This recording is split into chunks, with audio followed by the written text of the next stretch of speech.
Oke, Assalamualaikum warahmatullahi wabarakatuh. Salam sejahtera, Om Swastiastu, Namo Buddhaya, salam kebajikan. Welcome to the second episode of our international webinar on ELT, organized by Asosiasi Program Studi Pendidikan Bahasa Inggris or APSPBI, with a fascinating topic, promoting innovative assessment in EFL classrooms. My name is Meili Neman from Universitas Kelabat Manado, and I'll be your moderator for today's session. And it's an honor to have all of you here with us. So before we begin our webinar today, I'd like to inform you our rundown for today's session. First one, we will sing our national anthem, and then followed by remarks from the President of APSPBI. After that, we have presentation from the first and second speaker that will be introduced later. And then question and answer session, e-course promotion from Professor Korten, followed by presentation of certificate, and then announcement, picture taking, closing. And now, to begin our webinar, we will sing our national anthem, Indonesia Raya.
Thank you.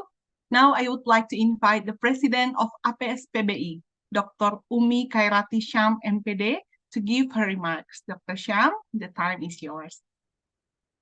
Well, thank you so much, Ibu Meli.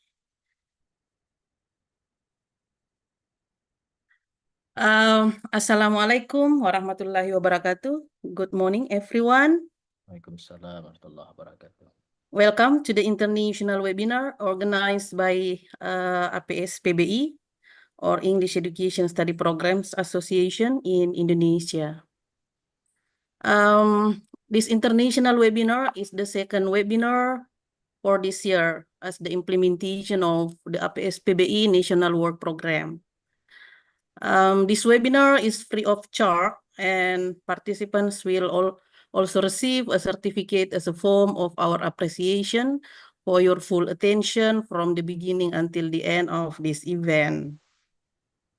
On this occasion, I would like to express my deepest gratitude to both of our speakers, Mr. Raden Muhammad Ali and Professor Christopher Korten, for their willingness to be speakers in this activity. I also would like to express my gratitude to all APSPBI administrators, both national and regional, who have helped to make this event success.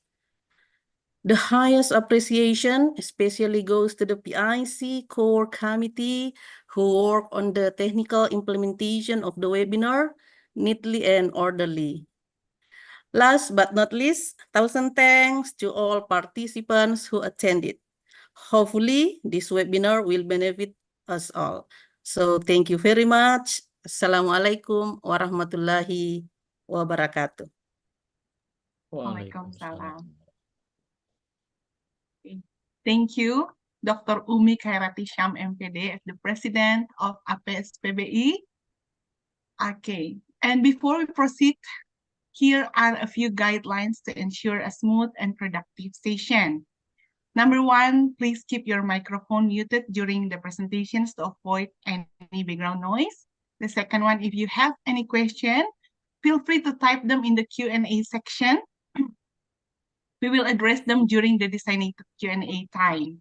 And then please make sure your display name reflects your registered name, okay? And thank you for your attention to these guidelines. Now let's move on to the highlight for today's session. We are privileged to have with us two esteemed speakers who will share their expertise on the topic of promoting innovative assessment in EFL classrooms. And it's my pleasure to introduce our first speaker, Mr. Raden Saleh Muhammad Ali, SS MPD, from Universitas Ahmad, Dahlan, Indonesia. Hello, Mr. Raden Muhammad Ali, how are you? Alhamdulillah, fine. Thank you, Miss Melly. Okay. Yes. Okay, Mr. Ali is a highly respected educator with extensive experience in English language teaching and assessment. I saw the CV and it's quite long, so I try to make it short, but trust me, he's very experienced. Yeah. Mr. Raden Saleh Muhammad Ali graduated from Universitas Gadjah Mada with Sarjana Sastra, major in Sastra English. Yeah. And took his master on educational research and evaluation in Universitas Negeri Yogyakarta. And right now, he is pursuing his doctoral in educational research and evaluation, also in Universitas Negeri Yogyakarta. And I found out that his research interests include educational evaluation and using electronic portfolios in language learning, with numerous publications in reputable journals. Additionally, Mr. Ali has been actively involved in community service projects and has received various scholarships throughout his career. His experience and dedication to education make him an invaluable asset to our session today. So without further ado, I'd like to invite Mr. Raden Saleh Muhammad Ali. The virtual stage is yours. Okay, thank you, Miss Melly, for the chance given to me.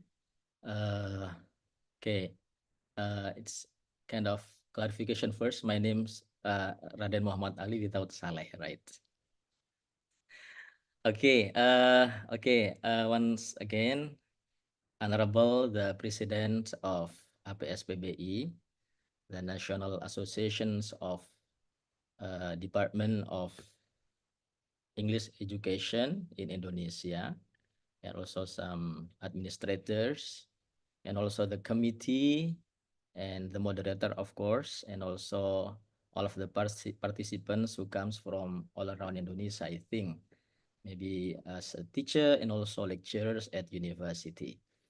Okay, thank you very much once again. I'm not an expert, actually. I just want to share my limited knowledge and experience, especially in electronic portfolio that I practice and also research for many years, maybe not less than 3 years up to now. Well, to start my presentation, allow me to share my my screen. Yeah. Okay.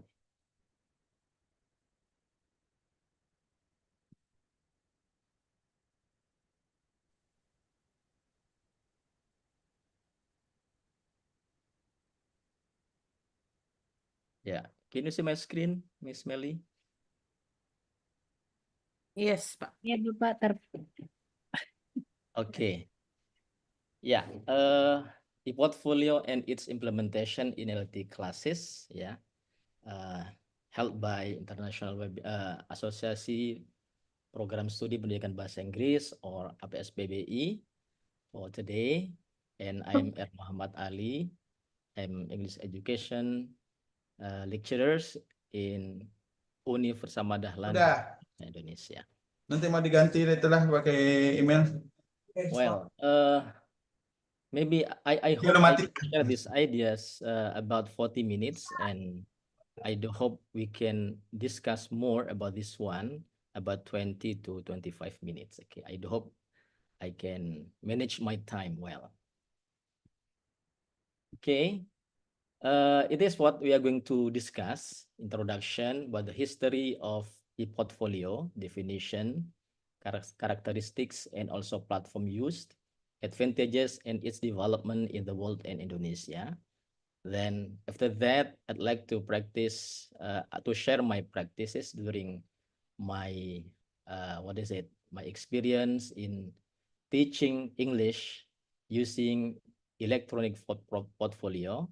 And also after that, I would like to share some research and journal resulted from e-portfolio topics. Yeah. Okay, introduction first. There are some other names of electronic portfolio. Yeah. So if you try to open Google, you can use this one. Yeah, these terms, e-portfolio with dash here, then e-portfolio or with capital E, then e-portfolio with capital P, right? Then also some call it e-folio, some e-portfolio like this one, webfolio, digital portfolio, virtual portfolio, or maybe other names of e-portfolio. Yeah, but I usually call as e-portfolio like this one or this one. Yeah, the three terms, this one. Yeah. Okay. First, about definition. Yeah. For the complexity and expansiveness of the use of the terms e-portfolio, it is not easy to define what is called an electronic portfolio. The concept is so broad and widely used for various purposes. Yeah, sometimes it's used by medicine students. Yeah, pharmacy, nursing, and also, of course, for the students who learns languages like English language. Yeah, depending on the context and needs. Even electoral portfolio is used for the career purposes. Yeah, for those who want to apply to be an employee, they write their CV on the forms of electronic portfolio. Even companies, institutions also make their portfolios in the forms of digital portfolio. But there are some that I quote for this change. According to Isiaku, the most widely accepted definition states that an electronic portfolio is collection of items and digital artifacts. Ya, ada istilahnya artefak di sini, that are selected and managed by their owners. It's a very common definition. And also the other definition, e-portfolio is a web-based collection of artifacts. Ya, kita kalau dengar artefak biasanya ini asosiasinya dengan arkeologi gitu ya. Di sini juga disebut dengan artifacts. What are they? Documents, multimedia projects, quotes, images, and also can be video, audio, video, and reflection related to those artifacts compiled by students focused on learning and development. Yeah. So once again, there is something special here, reflection. There is something, very specific for e-portfolio. It is reflection. So besides the students collect documents, multimedia projects, quotes, assignments, and blah, blah, blah, there is also a reflection that is very specific for the, e-portfolio. But Schooley also give in general definition. Researchers describe electronic portfolios as digital adaptation of paper portfolios. Yeah, maybe we are very familiar with printed portfolio in the past time, even for the sertifikasi guru and dosen at that time. The form of portfolio is printed portfolio. Yeah, yeah.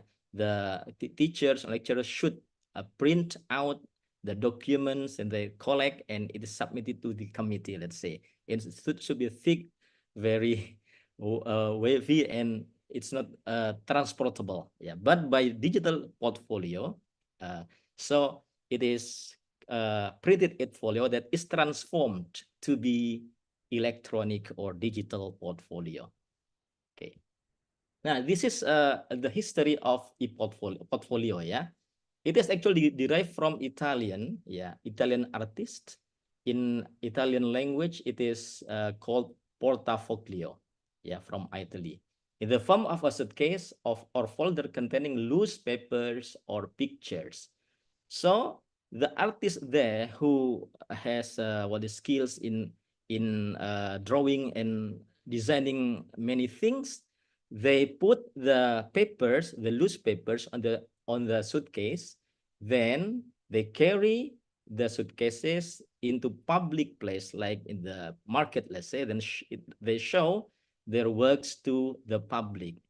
And if one is interested to have and to have the work or the arts craft, then they buy it to the artist, yeah, like this one, right? Yeah. Then after that, educators adopt this portfolio from the artist. It become what we call printed portfolio. Maybe some of us has experiences in this one, ya. Mungkin kita dulu pernah ngalami waktu SMA, waktu kuliah, disuruh guru dosen untuk mengumpulkan karya-karya kita, kemudian dijilid, dikumpulkan.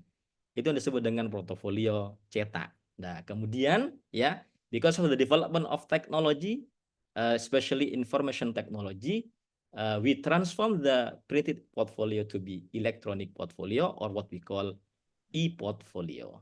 Okay. This is general characteristics of e-portfolio. Yeah, the first, digital, of course. It is the main characteristics of e-portfolio, digital or electronics. It is organized, ya, jadi tidak sembarangan, harus dirancang sedemikian rupa. Searchable means people can search if they have the link. Yeah, they can search someone's e-portfolio. And transportable because it is online, so we can bring, quote unquote, our portfolio wherever and whenever. It's transportable. Yeah, but we have specific characteristic of e-portfolio. Yeah, first, it is authentic, as Korten stated. Yeah, students are responsible for learning to manage their electronic portfolio. Yeah, reflecting on the learning process and findings. So the students manage their own e-portfolio, not by the lecturers or the teachers.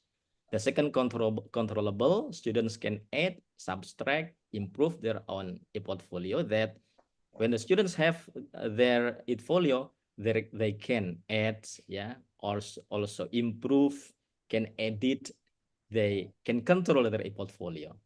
The third is communicative and interactive. Students can communicate and interact with peers and teachers to improve their quality of learning. Yeah.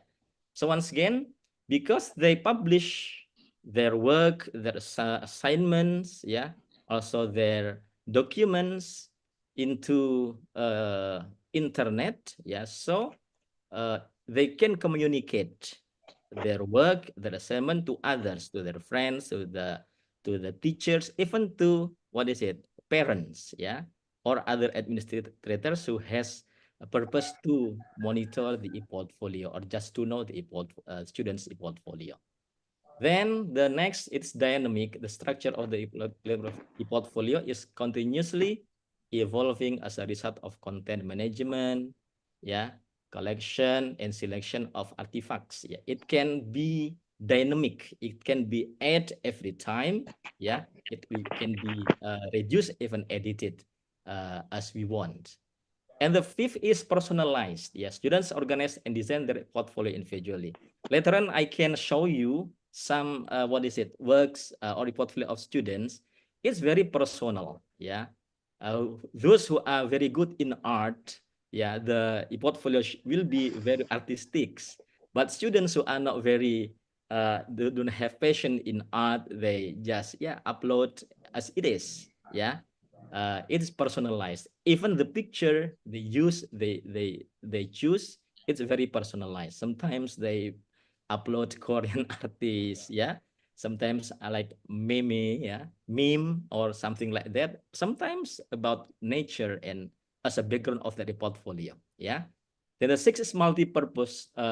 Students can communicate and interact with peers and teachers to improve the quality of their learning. Yeah. Then the seven, multi-sources, that students get feedback from friends. Yeah, because it is interactive, so they can get feedback from friends, teachers, and materials can be obtained from books, internet, etc., and variety of forms of documents. It can be text, it can be picture, it can be image, it can be audio, it can be audio visual, even the link of YouTube, let's say. Yeah, that's some specific characteristics of e-portfolio. The platforms, it can be vary. It depends on us to choose which one we like, we prefer.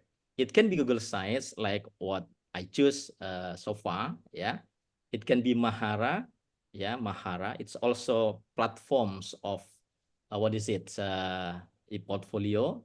Can be WordPress, can be Padlet, Blogspot, etc., or other platform developed by each educational institution. So some institution now, they develop their own platforms for the portfolio. Yeah. Now the question is why? Why electronic portfolio? Kenapa kita milih e-portfolio? Pertama, teachers or lecturers can prepare materials online and students can access them easily. So once again, e-portfolio not only for students, but it can be also for lecturers and teachers. But in this case, I will explore more e-portfolio for students first.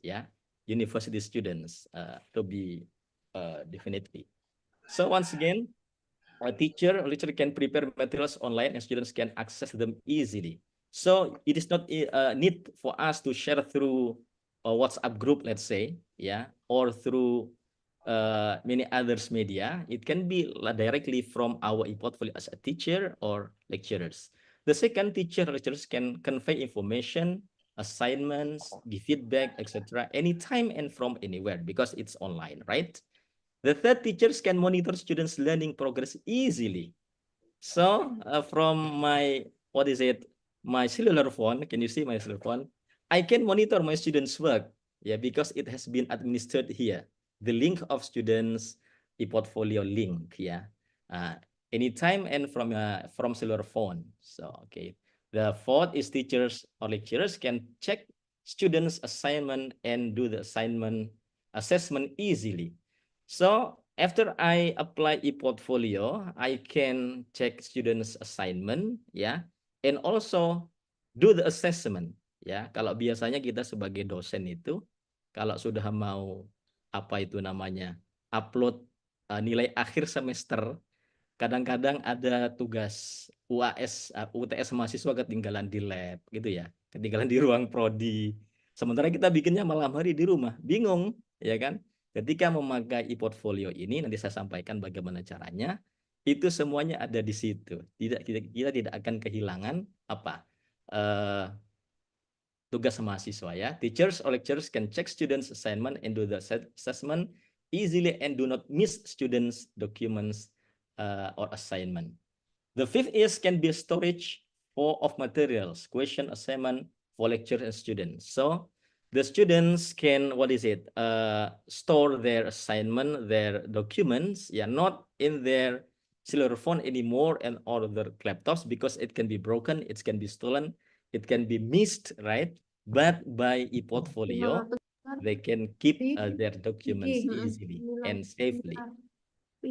Next, can be used to show students' work and competence, because they upload their assignment, their video, their work, So it can show the students' work and competence. And the seventh, It can be as alternative assessment, what we call authentic assessment. Yeah, because we can, assess directly students' works and competence from the portfolio. And number 8 is in accordance with the OBE curriculum, outcome-based curriculum. Yeah, because every student's work we deposit in the in the portfolio, and we as lecturers, and also maybe assessor for for accreditasi. Yeah, if they ask about students' work, just give the link of students' portfolio to the assessor that can assess easily. Yeah, and also once again, it has been applied in developed countries in America, Europe, Australia since a dozen years ago.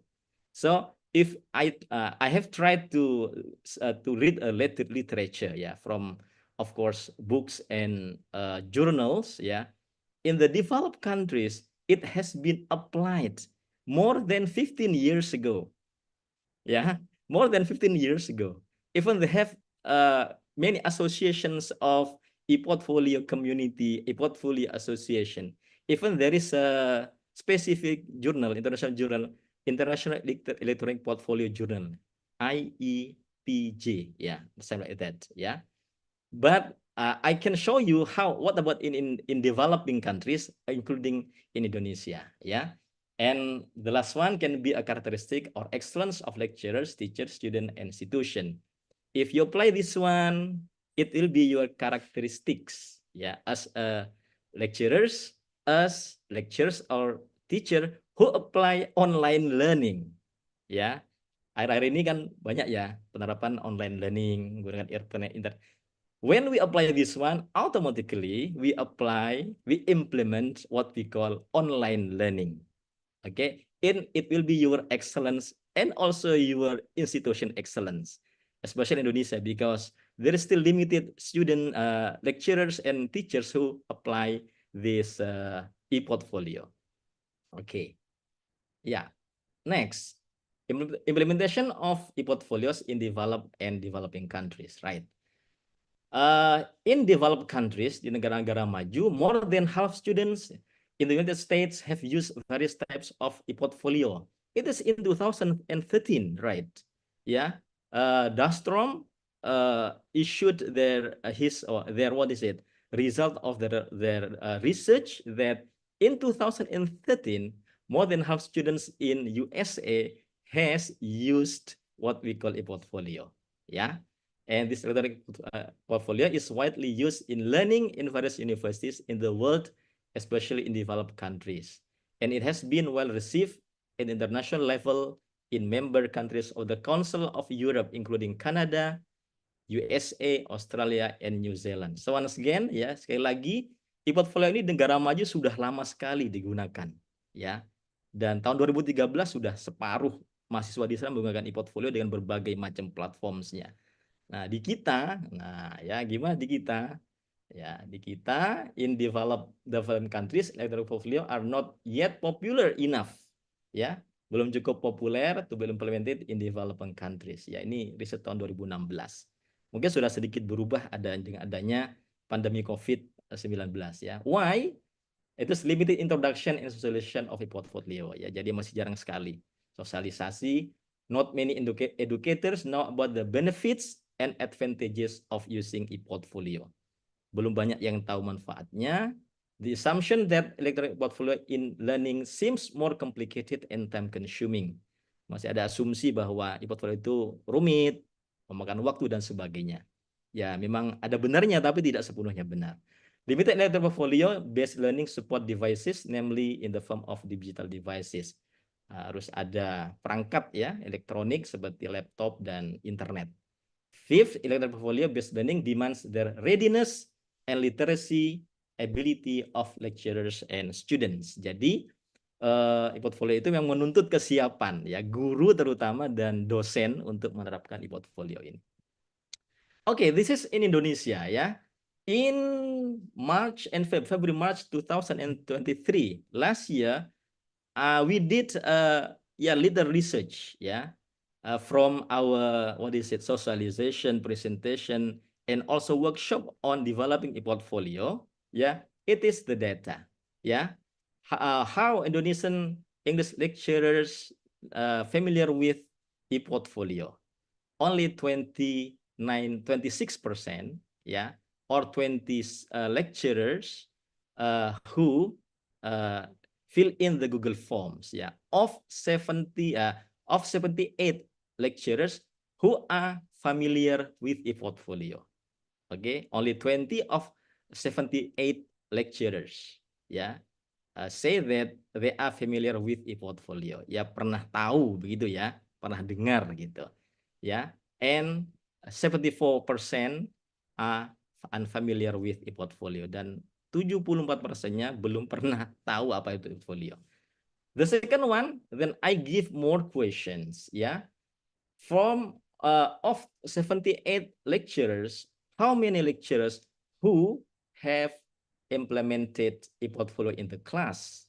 Yeah, and the result is only 8%, or about 6 lecturers who applied e-portfolio in their classes, and 92% of lecturers, yeah, that fill in the survey or the questions not implemented e-portfolio yet in their class. Ya, ini jadi faktanya di Indonesia seperti ini. Jadi kesempatannya masih luas gitu ya untuk mempraktekkan e-portfolio ini. Nah, now I'd like to share my practical experience ya. This is my experience in applying e-portfolio in ELT classes. Starting from learning during the COVID-19 pandemic in 2020, right? It's in the pandemic where learning in class was, we have to do teaching and learning activities online, right? So learning in class was prohibited because it must maintain distance, so it must be done online. Through WhatsApp at the time, saya kira masih pada ingat ya, yang sudah paling tidak 5 tahun jadi dosen, jadi guru itu pasti ngalami kayak gini. Ya, pembelajaran pakai WhatsApp, pakai Zoom, yang sangat populer itu pakai Google Meet, Google Classroom dan sebagainya. Ya, but the fact is online learning tends to be monotonous, ya.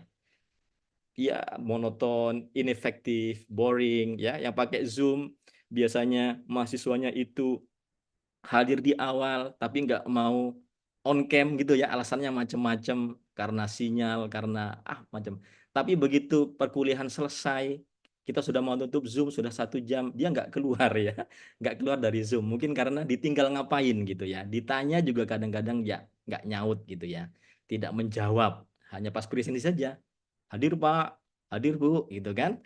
Tapi begitu dikasih pertanyaan, siapa mau nanya, nggak ada yang nongol gitu ya. Nah, so it's boring, ya.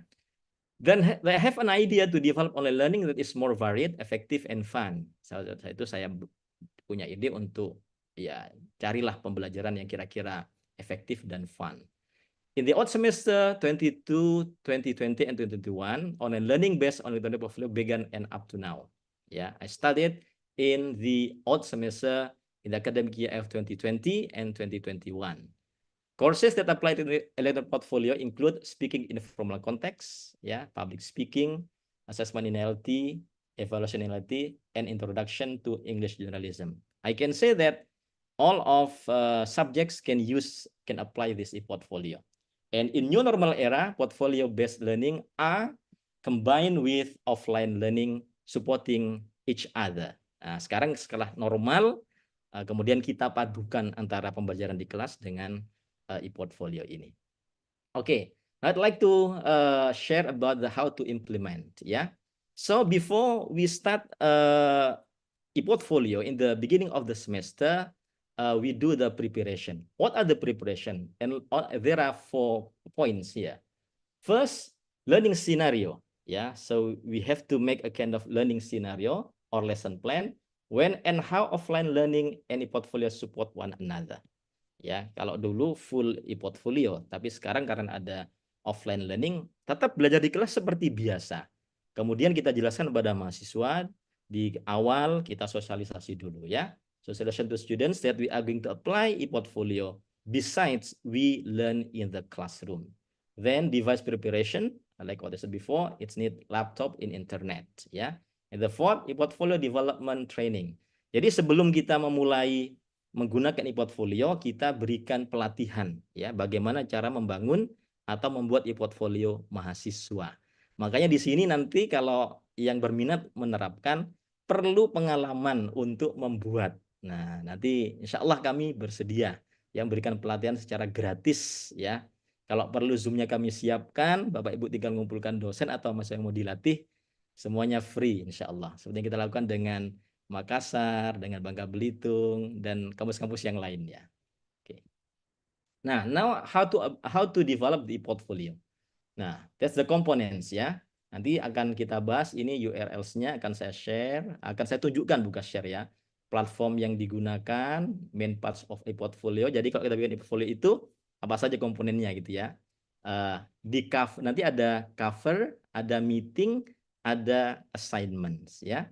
Kemudian ada discussion forumnya, kemudian ada student peer assessment and spreadsheet ya, spreadsheet. Oke, sekarang saya akan tunjukkan pada Bapak Ibu, I want to show you some example of students e-portfolio ya. Mudah-mudahan connect. Bismillah. Nah, do you still can see my screen, Bu Meli? Masih Pak, aman. Apa yang terlihat di situ, Bu? Assessment ini LTD. Okay, yeah. This is one of the example of my students e-portfolio, ya. It is the cover page, ya. Ini halaman covernya. Di sini ada beberapa ya, ada beberapa komponen. Di sini ada nama mata kuliah, ya. Kemudian ada nama mahasiswanya, ada nama juga. Kemudian di sini juga boleh menyertakan ya, ada boleh mengupload fotonya sendiri, boleh ya, tidak wajib. Ini ada tentang kampusnya, prodinya juga bisa disampaikan ya, dan seterusnya. Bahkan mapnya pun boleh. Ini bagian dari promosi kita. Di sini juga we have meetings ya. Jadi mahasiswa membuat meetings. Yang ini semuanya bisa diklik ya. Nah, meeting 1 kalau saya gunakan selama 1 semester, setiap meeting ada laporannya di portfolio sini. Misalnya ya, di meetings ini, nah kita bisa klik, nah tentang assessment LT ya, ini karya mahasiswa. Saya katakan tadi personalize, ini gambar-gambarnya mereka bikin sendiri, ya. Kemudian ya ini tentang meeting 3 about Bloom's taxonomy, ya. Nah ini mereka upload gambar namanya Bloom seperti apa, ya kan? Kemudian teorinya seperti ini. Kemudian Bloom's revised taxonomy-nya dan seterusnya. Ini gambar-gambarnya ya. Dan selain itu ya, they can also show other sources that other students can access ya, like this one. And also reflection. Ya, ini yang khas e-portfolio, ada reflection. From this meeting I can understand about Bloom's taxonomy. This is something new to me because it was my first time knowing about these materials. Jadi ada refleksinya seperti ini, Bapak Ibu ya. Di sini ada assignment ya. Kalau di sini ada meeting, ada assignment-nya. Mungkin saya ngasih apa namanya itu tugas ya. Mereka bisa, saya minta mereka menganalisis sebuah short story films, Beauty and the Beast ya. Kemudian untuk menganalisis menggunakan Bloom's taxonomy gitu ya. Kemudian di sini juga ada namanya mana ya, ada midterm dan seterusnya. Bahkan di bawah itu ini ya exams ya. Mereka untuk examnya juga gimana ya? Oke, oh di sini nih. Nah, ya. Ini salah satu contohnya. Kita kembali lagi ke sini, saya tunjukkan yang lain ya. Misalnya ini coba. Nah. Sorry. Nah, ini mahasiswa yang lain tampilannya beda ya. Nah, tergantung cita rasa seninya gitu ya. Ini juga sama seperti ini, ada midterm-nya di sini. Jadi kalau kita mengunggah mahasiswa mengumpulkan apa namanya tugas, suruh upload di sini saja sehingga kita tidak akan kehilangan tugas-tugas mereka, termasuk midterm mereka. Dan kita besok di akhir semester akan ngecek lagi. Nah, kita tinggal buka-buka e-portfolio mereka. Itu ya. Kemudian mana lagi ya? Ini bahkan ada yang satu link dipakai untuk beberapa mata kuliah. Jadi ada mahasiswa yang ikut kelas saya itu beberapa mata kuliah ini. Intro to Journalism, public speaking, kemudian speaking in formal context misalnya. Ini jadi dalam satu link, ya. Yeah, so once again, it is the examples of students' e-portfolio. Then the next is platforms that I use. Yeah, it's Google Sites. Yeah, kenapa Google Sites? Because it's free of charge. Asalkan ya, the students has Google account, they can use what is it? Google Sites. Yeah, and the second one is more familiar. Yeah. Menus and features ya. Jadi seperti bikin PowerPoint saja kalau kita menggunakan Google Sites ini, and it can be used and accessed freely even after the students has graduated.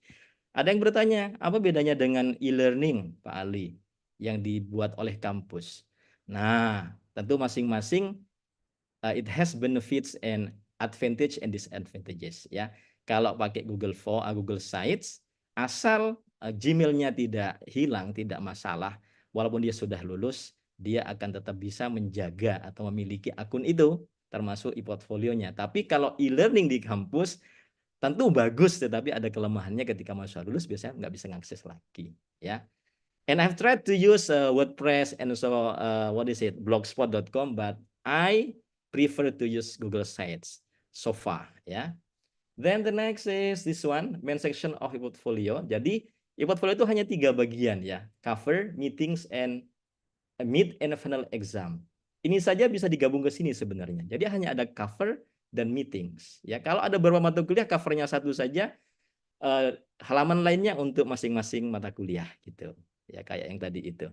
Jadi seperti itu ya. Jadi cover, meetings that consist each meetings and also mid and final exam. Ya. Next is this one ya. Jadi ini kita rancang sendiri. Saya waktu itu lewat from my research developing kind of platform of a portfolio for my class ya. I did a research and resulting this one ya.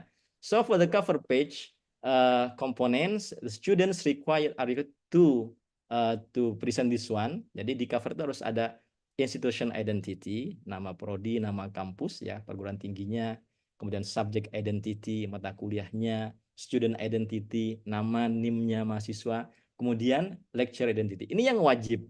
Tapi boleh ditambahkan dengan ini ya, can be add with this one, institution address ditambahkan, institution and student social media address. Karena ini bagian dari promosi juga, mahasiswa sekarang juga perlu dipromosikan mereka sendiri gitu ya. Mungkin ada yang punya hobi apa, hobi mungkin karate, punya hobi menyanyi, punya prestasi apa, bisa cantumkan di sini. Then pictures of students and lecturers. Ya, beberapa mahasiswa mencantumkan foto saya gitu ya. Tidak minta ya, tapi membantu untuk sosialisasi. Enggak ya, itu hanya tergantung mahasiswa saja. Untuk menampilkan foto dosennya gitu. Tidak wajib tapi boleh gitu. Ya. Then the other one it is let's say for meetings page ya. Jadi meeting page tadi isinya antaranya adalah what is it? This one materials. Jadi setiap ada kuliah mereka setelah itu harus upload materi yang dibahas di pertemuan itu. At least the materials that they get from the lecturers, but they can also add from other sources like from internet, from YouTube and other sources ya. Then assignment ya. Nanti tugasnya juga diupload di situ pakai, kalau teks pakai PDF, kalau video bisa pakai YouTube. Linknya saja dicantumkan, nanti kita sudah bisa mengakses. Kemudian ada discussion, saya pakai Google Docs ya. Kenapa pakai Google Docs? Karena kebetulan because Google Sites doesn't doesn't have or doesn't give a menu of comments ya. Not like Facebook ya, or other other platforms ya, sehingga saya mengakali menyiasati dengan pakai Google Docs. Tapi menarik juga saya kira ya. Yang keempat reflection. Jadi di halaman meetings itu komponennya 4 ini ya. Ini materinya, ini reflectionnya ya. Nanti juga ada assignmentnya di situ dan reflection. Reflectionnya ini ya. Kemudian apalagi Bapak Ibu, nah meetings page ya, nah, termasuk ini ya, ini mereka bisa upload video. Kemudian ini adalah diskusinya, ya nanti saya tunjukkan diskusinya seperti apa ya. Nah, kemudian yang berikutnya, nah saya akan tunjukkan ini yang menarik juga saya kira bisa menjadi kajian tersendiri ya, links student forum discussion. Jadi saya membuat forum diskusi lewat Google Docs gitu. Nah, ini diskusinya Bapak Ibu, forumnya seperti biasa, it's like words biasa ya. Tapi ini di online kan, jadi pakai Google Docs gitu. This is we give title discussion forum for this subject, and it is the name of the students, and I divide them into some groups. In one groups only consists of 1 to 4 students, sometimes only 3. It depends on the number of the students. And it is the guideline of the activities ya, untuk menjadi panduan oleh mahasiswa di dalam mengisi portfolio mereka. Ini jadi ada pertemuan keberapa, aktivitasnya offline, materinya apa gitu ya. Assignment kalau tidak ada tugas NE, no assignment. Assignmentnya apa? Writing, dialogue, conversation, and asking for information in detail. Ini mereka nanti jadikan panduan untuk mengupload tugas-tugas mereka di portfolio mereka, gitu ya. Seperti ini Bapak Ibu.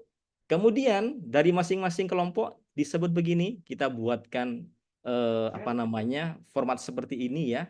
Jadi satu kelompok 4 mahasiswa kita tuliskan di sini. Ini adalah kolomnya yang namanya peserta nomor 1 Dwi Ramanda Kencana. Dia harus menulis namanya, kemudian NIM-nya, kemudian link of his e-portfolio ya, membersnya ini. Maka kolom ini adalah kolomnya Dwi Ramanda. Yang lain harus komen terhadap e-portfolionya Dwi Ramanda Kencana. Nah, ini hasil diskusinya seperti ini Bapak Ibu. Dari sini kita bisa melihat keaktifan mahasiswa. Ini masih agak sepi ya komennya.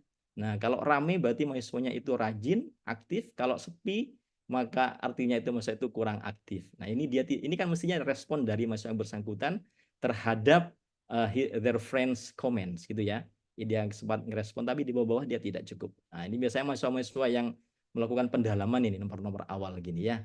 Nah, kalau kita laut ke bawah terus itu biasanya mahasiswa yang rajin. Nah, ini tugas kita memberikan alarm seperti ini ya. Oke ya. Please write your response to your friends comment karena dia tidak aktif. Nah, kalau kita ke bawah terus gitu ya. Nah, ini semakin banyak merahnya artinya itu banyak kita terlibat di sana. Nah, ya. Ini untuk satu semester ini bisa sampai 36 halaman diskusi Bapak Ibu ya. Ini kebetulan saya kira mahasiswa yang di kelas yang tidak begitu aktif, tapi itu sudah lumayan ya. Mereka bisa memberikan komen-komen seperti ini ya. Nah, misalnya I cannot access your e-portfolio. I think you should add the new link. Ini karena awal-awal ya. Mereka baru bikin e-portfolionya, kadang-kadang nggak dipublish, temannya nggak bisa ngakses walaupun linknya sudah di-share gitu ya. Ini discussion-nya. Dan ini bisa untuk mengukur, mengakses keaktifan mereka. Saya biasanya ini saya download keywords, kemudian ini ada ada nama inisial masing-masing mahasiswa. Kemudian saya biasanya search pakai nama ini berapa kali dia muncul di dokumen itu. Dan it indicates their activeness gitu ya. Itu bisa menjadi salah satu cara kita menilai keaktifan mereka. Kemudian the next Bapak Ibu ya. Ini forum discussion tadi sudah, ini peer assessment-nya ya. Nah, jadi saya juga bikin seperti ini Bapak Ibu, mahasiswa menulis URL-nya, link-nya, setelah kita berikan pelatihan mereka sudah punya link ya. Kemudian ini bisa untuk menilai keaktifan mereka ya, karena dosen nggak mungkin ngecek satu persatu. Jadi satu kelompok saling menilai. Mahasiswa 1 dinilai oleh 2, 2 oleh 3, 3 oleh 4, 4 menilai 1. Tadi sesuai dengan kelompoknya begitu. Jadi tidak saling ke bawah, ini berentet biasanya agak berat ya. Nah, kemudian kalau dokumennya ada kasih skor 1, kalau nggak ada kasih 0. Ya, ada nggak? Kalau tidak ada tugas pakai NE gini. Nah, kebetulan ini mahasiswanya rajin-rajin ini ya. Nah, seperti ini. Nah, kalau yang kosong-kosong ini berarti dia tidak mengisi, tidak ada dokumennya. Maka di akhir pakai rumus Excel biasa, kita bisa menentukan ya, ini total skornya ya, berapa poin misalnya kalau ada 16 kali ya, 14 kali pertemuan, di setiap pertemuan itu ada M ini materials, apakah mahasiswa itu mengupload materi? Kalau iya, kasih skor 1. E, assignment. D, ini adalah discussion ya, dari Google Docs-nya itu. R itu reflection. Nah, kalau dia yang yang aktif sekali ya, ini berarti dia ngisi 82%. Kemudian kita buat rumus sendiri untuk e-portfolio finalnya itu skornya berapa gitu. Dengan demikian kita punya data yang otentik Bapak Ibu. Walaupun ini mungkin mahasiswa ada yang protes. Enak aja dosennya nyuruh-nyuruh kami. Saya bilang ini bukan salah satunya penilaian gitu ya. Ini salah satu jenis penilaian yang bisa dilakukan oleh mahasiswa gitu, ya kan? Nah, jadi yang lain juga dosen menilai dong di midterm, di final term, di keseharian juga menilai. Tapi kita juga beri kesempatan mahasiswa untuk menilai di antara mereka. Begitu Pak Ibu. Kemudian kita lanjutkan ya, supaya nanti ada waktu untuk diskusi. Nah, nanti ketika kita membuat ini ya, ini final skornya begitu. Saya coba kayaknya sudah ada yang saya tutupi sini ya, nama-namanya. Nah, ini dia, Bapak Ibu ya. Jadi ini kalau ini fasilitas dari kampus saya. Ada Excel yang online begitu ya. Dengan kita memiliki data-data tadi, kita akan sangat pede memberikan skor pada mahasiswa. Ya sebelumnya kita kalau jadi dosen, aduh ini data UTS-nya hilang, nggak ketemu, mau ngasih jelek nanti salah gitu ya. Ngasih bagus ternyata dia nggak pinter, nggak rajin gitu. Tapi dengan ini karena semua datanya ada, ya ini kehadiran udah dari otomatis dari sistem ya.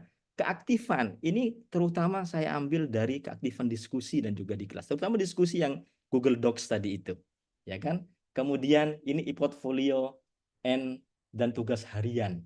Ini bisa kita lihat dari yang dari mahasiswa tadi memberikan skor-skor yang di spreadsheet tadi kayak Excel, kita bisa pindahkan ke sini Bapak Ibu, kan? Kuan UTS ini murni dari kita, UAS juga murni dari kita, ya. Kita ngakses juga dari e-portfolio mereka, ya. Di mana-mana kita bisa melakukan akses. Dan saya ngasih nilai dengan sangat pede, ada yang C-, ada yang C, ada yang E bahkan, ada yang E-, B+, no problem. Awalnya mahasiswa pada protes ke saya, Pak, kami mau minta klarifikasi, transparansi penilaian. Ya saya undang silahkan datang 3 orang dulu perwakilan. Saya tunjukkan penilaian ini sama yang tadi, kemudian mereka, oh sampai sebegitunya Pak penilaiannya ya. Oh gitu seperti itu. Alhamdulillah dengan ini saya pede sekarang ngasih nilai apapun itu nilainya karena berbasis data yang otentik maka it's no problem gitu ya. Kalau mahasiswa tidak percaya kita undang gitu ya dan seterusnya. Bapak Ibu. Bahkan sebagian dosen ada yang memberikan testimoni, terima kasih Pak Ali dengan pakai ini saya sudah mulai taubat katanya. Biasanya saya pakai feeling saja ngasih nilai kan gitu ya. Sekarang dengan adanya ini alhamdulillah semuanya berbasis pada data dan fakta yang kita miliki di portfolio mahasiswa ya. Kemudian ini Bapak Ibu dari aktivitas saya sejak tahun 2020 itu, kemudian saya melakukan beberapa kegiatan research ya bersama mahasiswa. Kita lakukan yang namanya penelitian payung. Saya sampaikan pada mahasiswa, kalau dengan Pak Ali risetnya tentang e-portfolio gitu ya. Maka saya sangat terbantu setiap semester, setiap tahun I got some new information from students research gitu ya. Ini judul-judul yang pernah dilakukan di skripsi mahasiswa dan masih banyak sekali topik yang bisa digali Bapak Ibu ya. Ini masih Bapak Ibu developing ini yang pertama dulu membangun formatnya ya. Kemudian ini engagement tentang perception, kemudian students experience in developing portfolio, in learning speaking using e-portfolio ya. Ada evaluasinya pakai model evaluasi tertentu, challenges ya. Yang terbaru ini sudah ada 3 mahasiswa yang lulus saya tahun angkatan 2020 ya. Student engagement in portfolio based learning ya. Roles of peer assessment juga sudah, and development of e-portfolio based learning ya. Jadi saya dari e-portfolio ini alhamdulillah ya bisa melakukan banyak ya riset payung yang kemudian juga ada berkahnya pada saya. Dari situ kebetulan saya juga sedang S3 Bapak Ibu ya. Kemudian karena saya menekuni ini, kemudian saya juga S3-nya tentang pengembangan model evaluasi pembelajaran bahasa Inggris di perguruan tinggi. Alhamdulillah ada berkahnya ya. I got the blessing from the God from these topics ya. Tahun ini alhamdulillah saya penelitian di ACC ya. Ini sini ada angkanya, cuma saya tutupi saja nggak enak ya. Nah, itu ya tentang evaluasi pembelajaran. Kemudian pengabdiannya juga alhamdulillah di ACC Bapak Ibu ya tahun ini gitu. Ini berkahnya jadi dari e-portfolio juga gitu ya. Kemudian tentu saya tidak sendirian sama tim ya. Nanti kalau mau ada yang mau tim nulis bersama dan sebagainya, tentu saya sangat senang Bapak Ibu ya. Kemudian ini publikasinya alhamdulillah ya setahun ini yang sudah publish 3 ya masih alhamdulillah di Sinta ya. Seperti itu juga ada yang di proceedings ya. Tentu karena saya dapat penelitian di RTPM, jadi I have to publish for the international reputable journals after this ya. 4. Kemudian apa lagi ya? Nah, alhamdulillah because of I did some socialization also trainings for students and lecturers in Indonesia ya. Walaupun belum resmi saya sebut dengan komunitas e-portfolio Indonesia. Kalau ada yang tertarik nanti bisa menghubungi saya untuk bergabung di sini ya.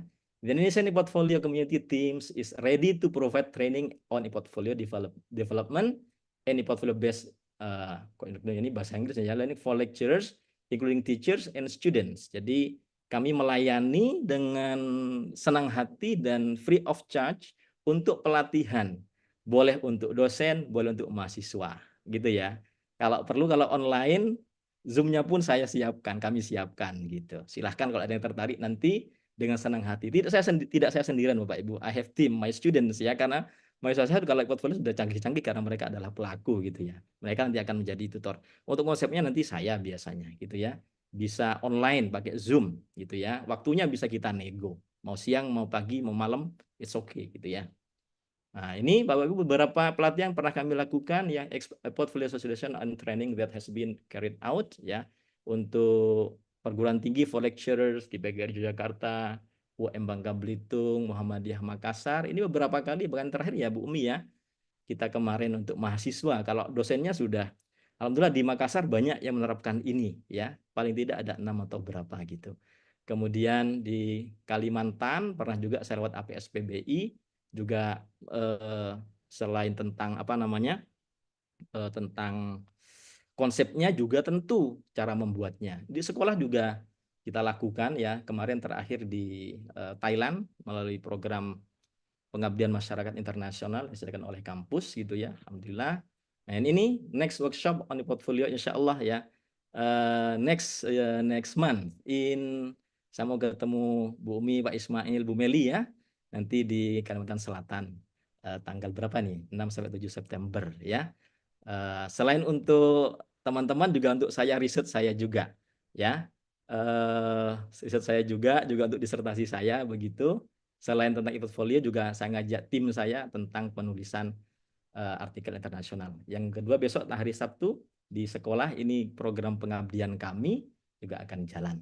Nah, ini next workshop who is ready to host similar to workshop are planned to be held in South Kalimantan ya. Saya menawarkan ini untuk di Kalimantan, Banjarmasin dan juga Sumatera Utara ya. Saya juga sudah kontak pengurus APSPBI regionalnya ya. Saya juga sebagai as the dewan pakar gitu ya, ikut menghidupkan lah APSPBI di regional ya Bu Presiden, mohon izin dan mohon dukungan ya.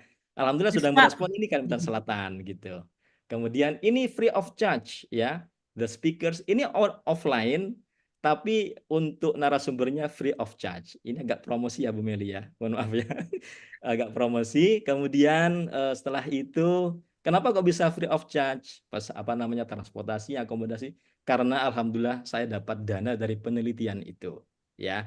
Maka yang masih ada kesempatan ini yang Kalimantan sama Sumatera Utara ya. Siapa yang siap jadi? Besok yang di Kalimantan Selatan, Makassar, hostnya kayaknya APSPBI bersama Universitas Bosowa ya Pak Fansuri dan teman-teman.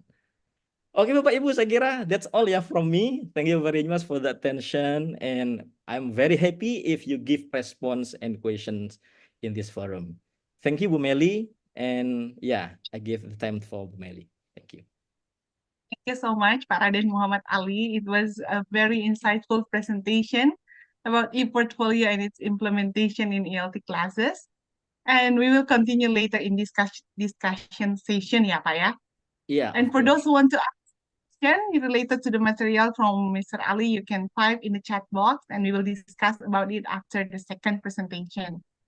Okay, and now moving on to our second presenter, Professor Christopher Korten, or is well known as Professor Korten from Adam Mickiewicz University, Poland. I want to greet Professor Korten. Are you here with us right now? Hello, everybody. Hello. Can you hear me? Hey, Yes, we can Prof. hear. Yes, we can hear you. Okay, here. Okay, let me introduce Professor Korten first. Okay, so Professor Korten is an American academic passionate about history, language, and education.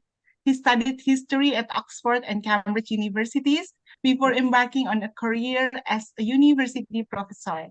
His passion for the English language and teaching has resulted in over 850,000 followers on Instagram.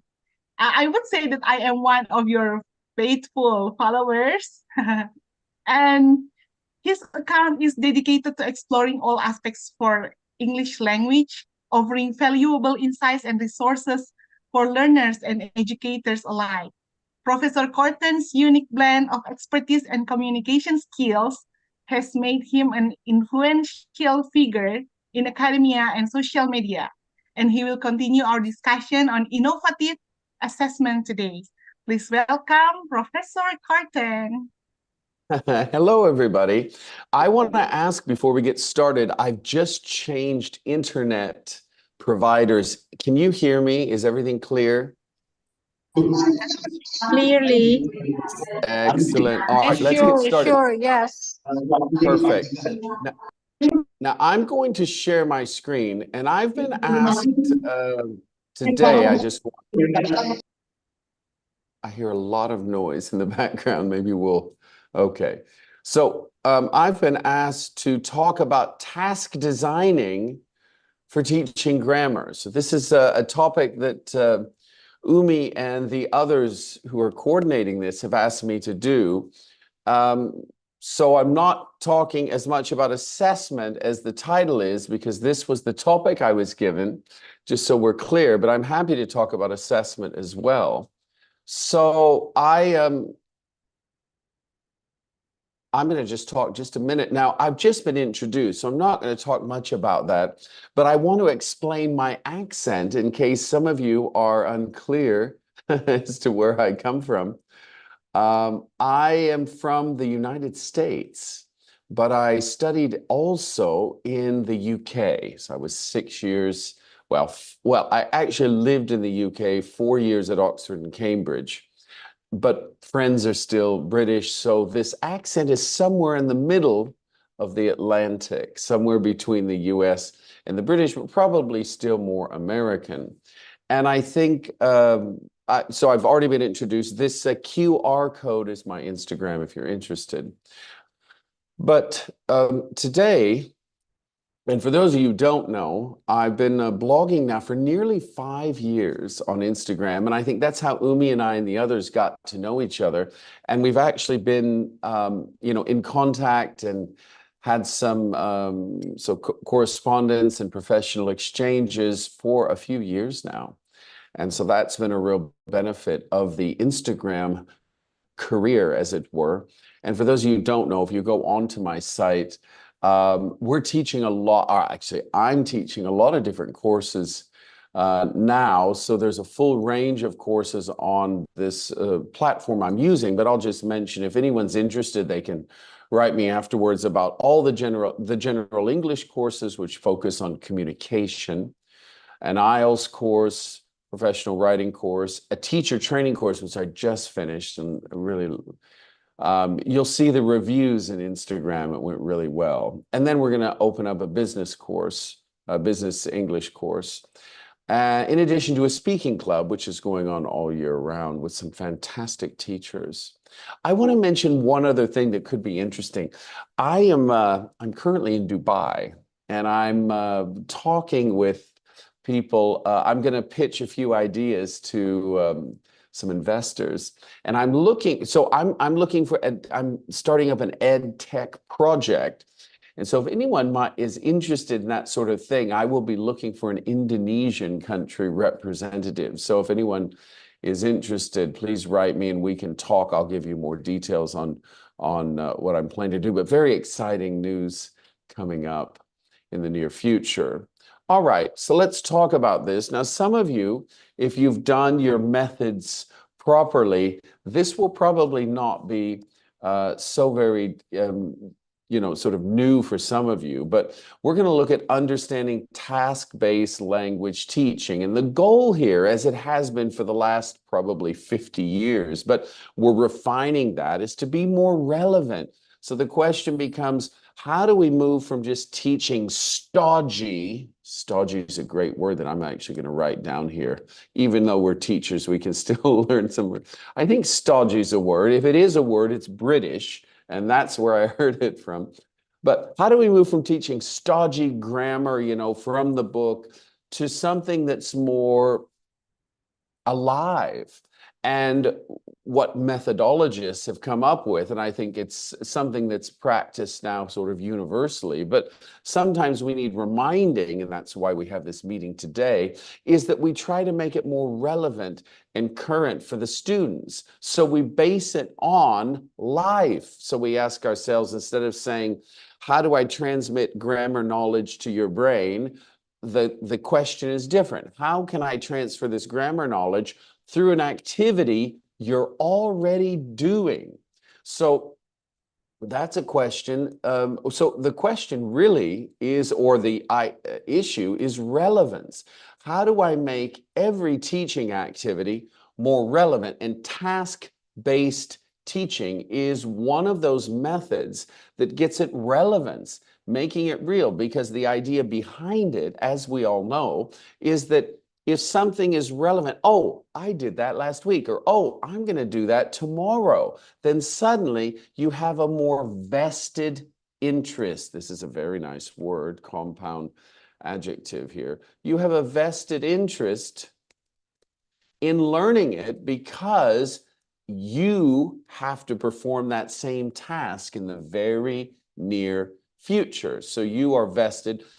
Vested actually comes from an investment term. When you have a vested interest, it means you're an investor in that project. You've actually put money up, and therefore because you have money in it, you're going to be interested. But we can do vested interest when we're selecting activities that your students are likely to get involved in the very near future. And I'm going to talk a little bit about that in a minute. So what is task-based language teaching more broadly? We're going to get to the grammar aspect that Umi asked me to touch upon, but task-based language teaching emphasizes, as I've mentioned, engaging students in real-life tasks that require to use language communicatively. So task-based, real life. But let's look more specifically at the grammar. This becomes a little bit more interesting and sometimes more challenging, to be honest. What's the benefit of TBLT in teaching grammar? It shifts the focus from explicit grammar teaching. So just sort of, looking at structure, looking at formulas, looking at a few sort of examples out of context, or just sort of examples that we just create, but there's no real life application. We're moving from that to using grammar as a tool to complete meaningful tasks. And we contextualize the grammar.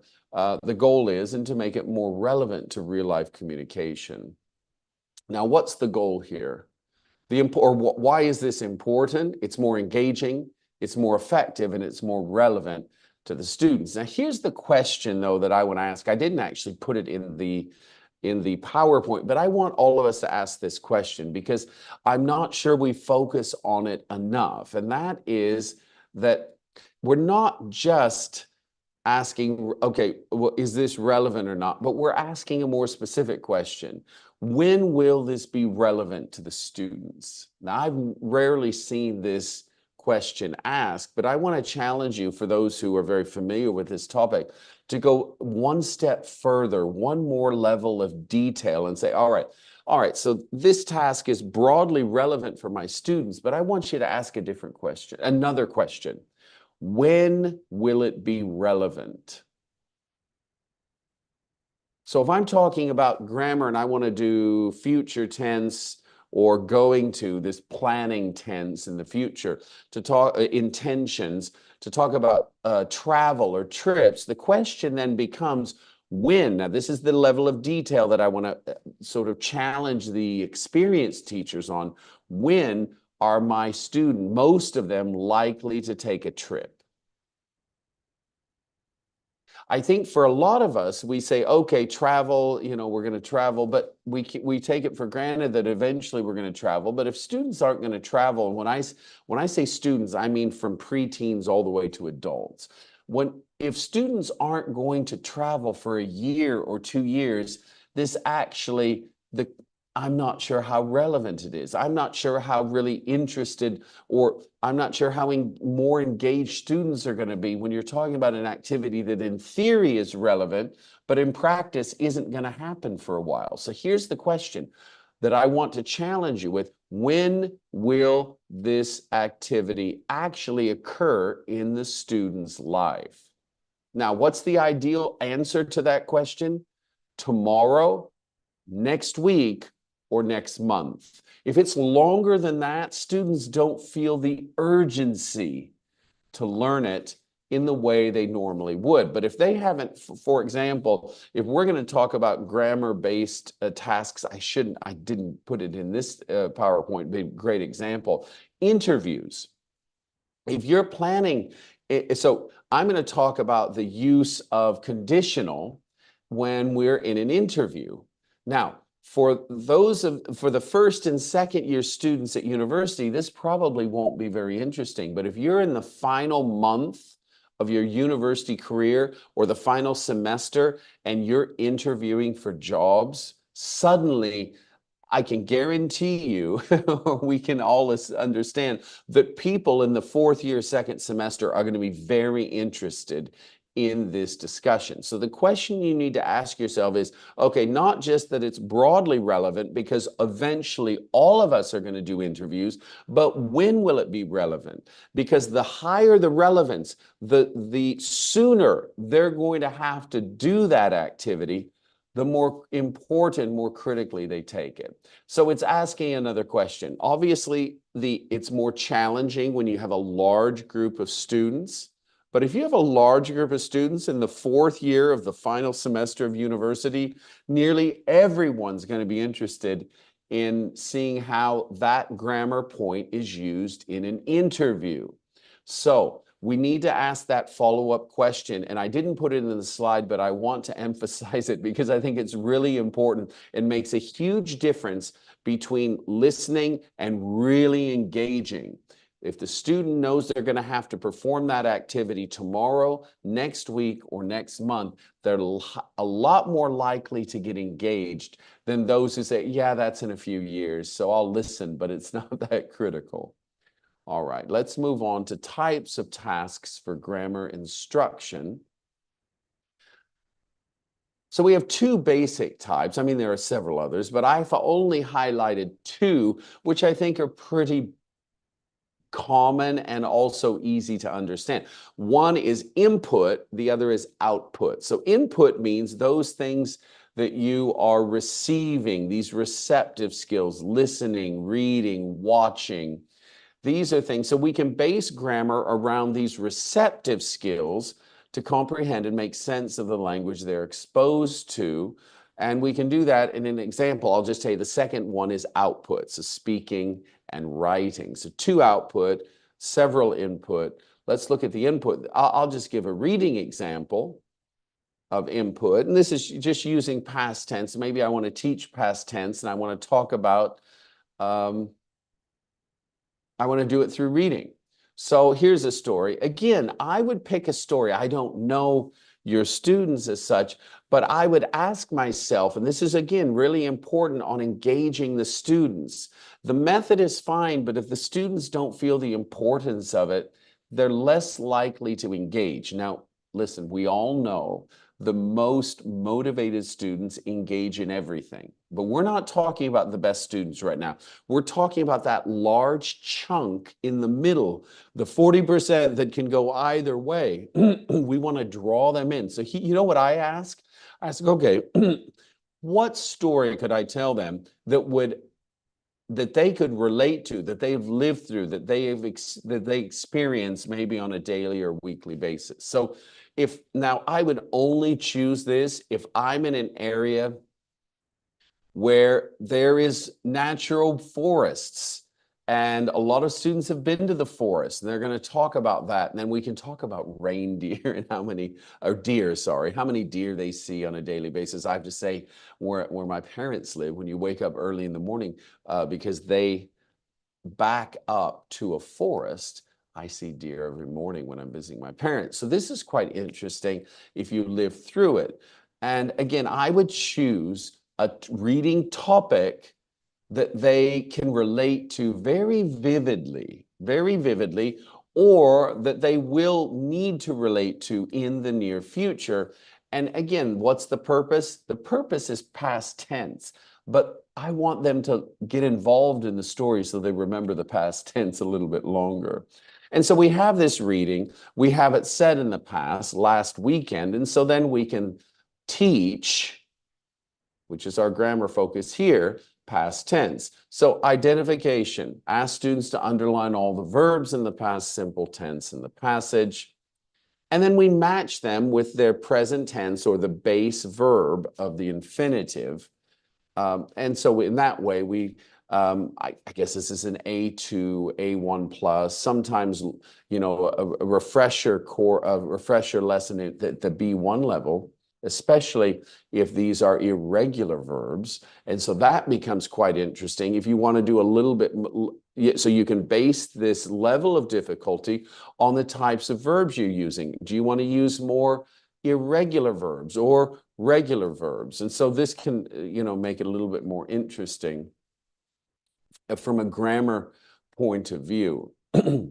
Now, some of you might be asking, how do I create these sentences? I don't know where to find them. Well, you can either create them. There are tons on the internet, as you know, and we have our, you know, this ChatGPT, which is, I think, very helpful, and they can always put together a short story for you. If you need one and you don't have a lot of time, you can just put in these sort of LLM, these lots of different types. You've got Perplexity, you've got the Microsoft, the Google, and the ChatGPT versions of ChatGPT. And you just say, I want a short story, 150 words, this level of English, and I want to focus on this particular grammar point. So you don't have to spend a lot of time preparing it, but you want to make it relevant, you want to make it coherent and without errors. Now, the output is just what it means, you know, things that students have to perform actively, speaking and writing.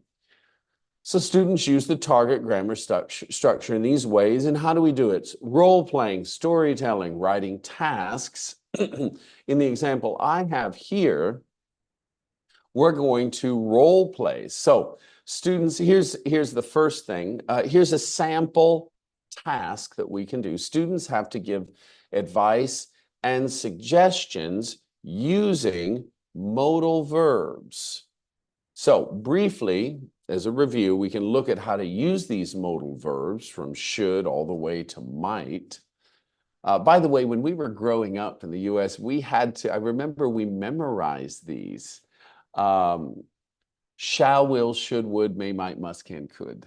I remember as a kid, I think it was grade 7 that we really started to remember these, but grade 9 in particular, we had to remember all of these modal verbs. And I didn't recite all of them, but we had a little saying that went along. And ironically, I can still remember most of that from grade 7 and 9. Now, if we look at the scenario, and the photo sort of gives us a clue here. Alex, your friend, again, this is role playing now. You're going to use only 2 students. So this is a challenge. If you have a large group, then you have to, you know, group everyone into pairs, and then you're of course, going around and facilitating all of those. But if you're working in pairs, there are two of you, this is ideal. Your friend Alex is planning to travel to a new country for the first time. Alex is unsure how to prepare for the trip, what to pack, and how to stay safe.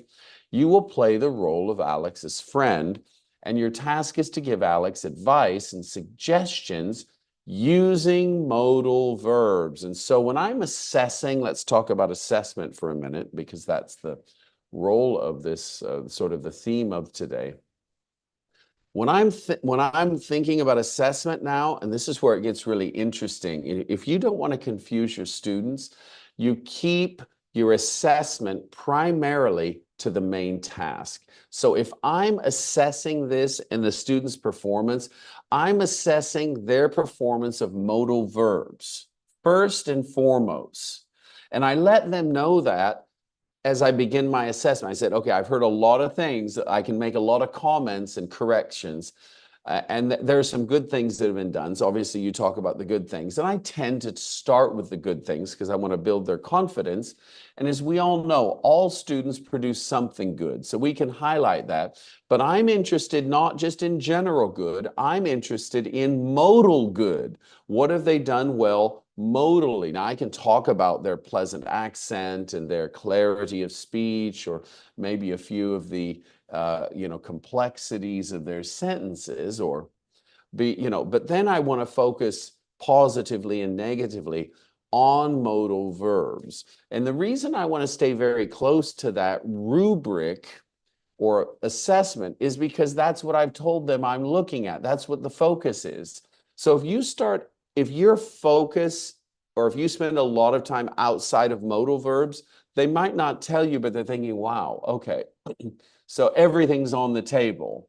Everything's up for discussion, not just modal verbs, and it loses the focus of the lesson. Here's what I do. If I see a persistent issue in their language, I tell them very directly. I always want them to know I'm in control, I have a plan, and this is it. So I'm always communicating directly. I'm big about communication. I'm going to say, listen, I'm going to give you, so great job on the you executed the task well. 4 of the 7 modal verbs were successful. I'm going to make one point outside of that. This is not our focus, but you made this mistake 3 times and I don't want you to make it more. So then I'll talk about something not related to modal verbs, but I let them know why I'm doing it. There's always a logic to my assessment, so no one's confused. If I don't explain why I've done that, here's what the smartest students are thinking. Okay, that's interesting, but how is that related to modal verbs? Why are they talking for 10 minutes on prepositions of place? I know we're traveling, so we're moving to location, but I thought this was about modal verbs. And so the best students might not say anything, but they're questioning how this makes sense. Now, the average and the poorest students aren't thinking about this at all, unfortunately, but the best students are. And what's important about that is the best students have the most influence. And so when we're talking about reputation of a teacher, over time, you start to lose it. You might not notice it immediately or directly, but this is clear. In other words, if one teacher does what the poor way, and the other one does what I've just said about announcing why I'm, deviating from the aim of the lesson, it's much clearer. The best students say, okay, I get that. Okay, he's just going to make us a brief sort of aside. I want to just say, this is a nice word. A brief aside. Aside is a nice word. If you have a brief aside, it means you tell a story or something that's not directly related. So, that's positive, a brief aside. What's negative, there's a rabbit trail. I went off on a rabbit. I think it's called a rabbit trail. It's where you just lose focus. And a lot of teachers lose focus. And let me tell you why they lose focus in terms of assessment. And this is really important. Teachers lose focus in assessment. So here it's the modal verb. I should be focused on modal verbs. But let me tell you what happens with teachers. We have our own strengths and weaknesses that we impose I'm going to say bring into the lesson, but I'm going to use a stronger term. We impose on the meeting.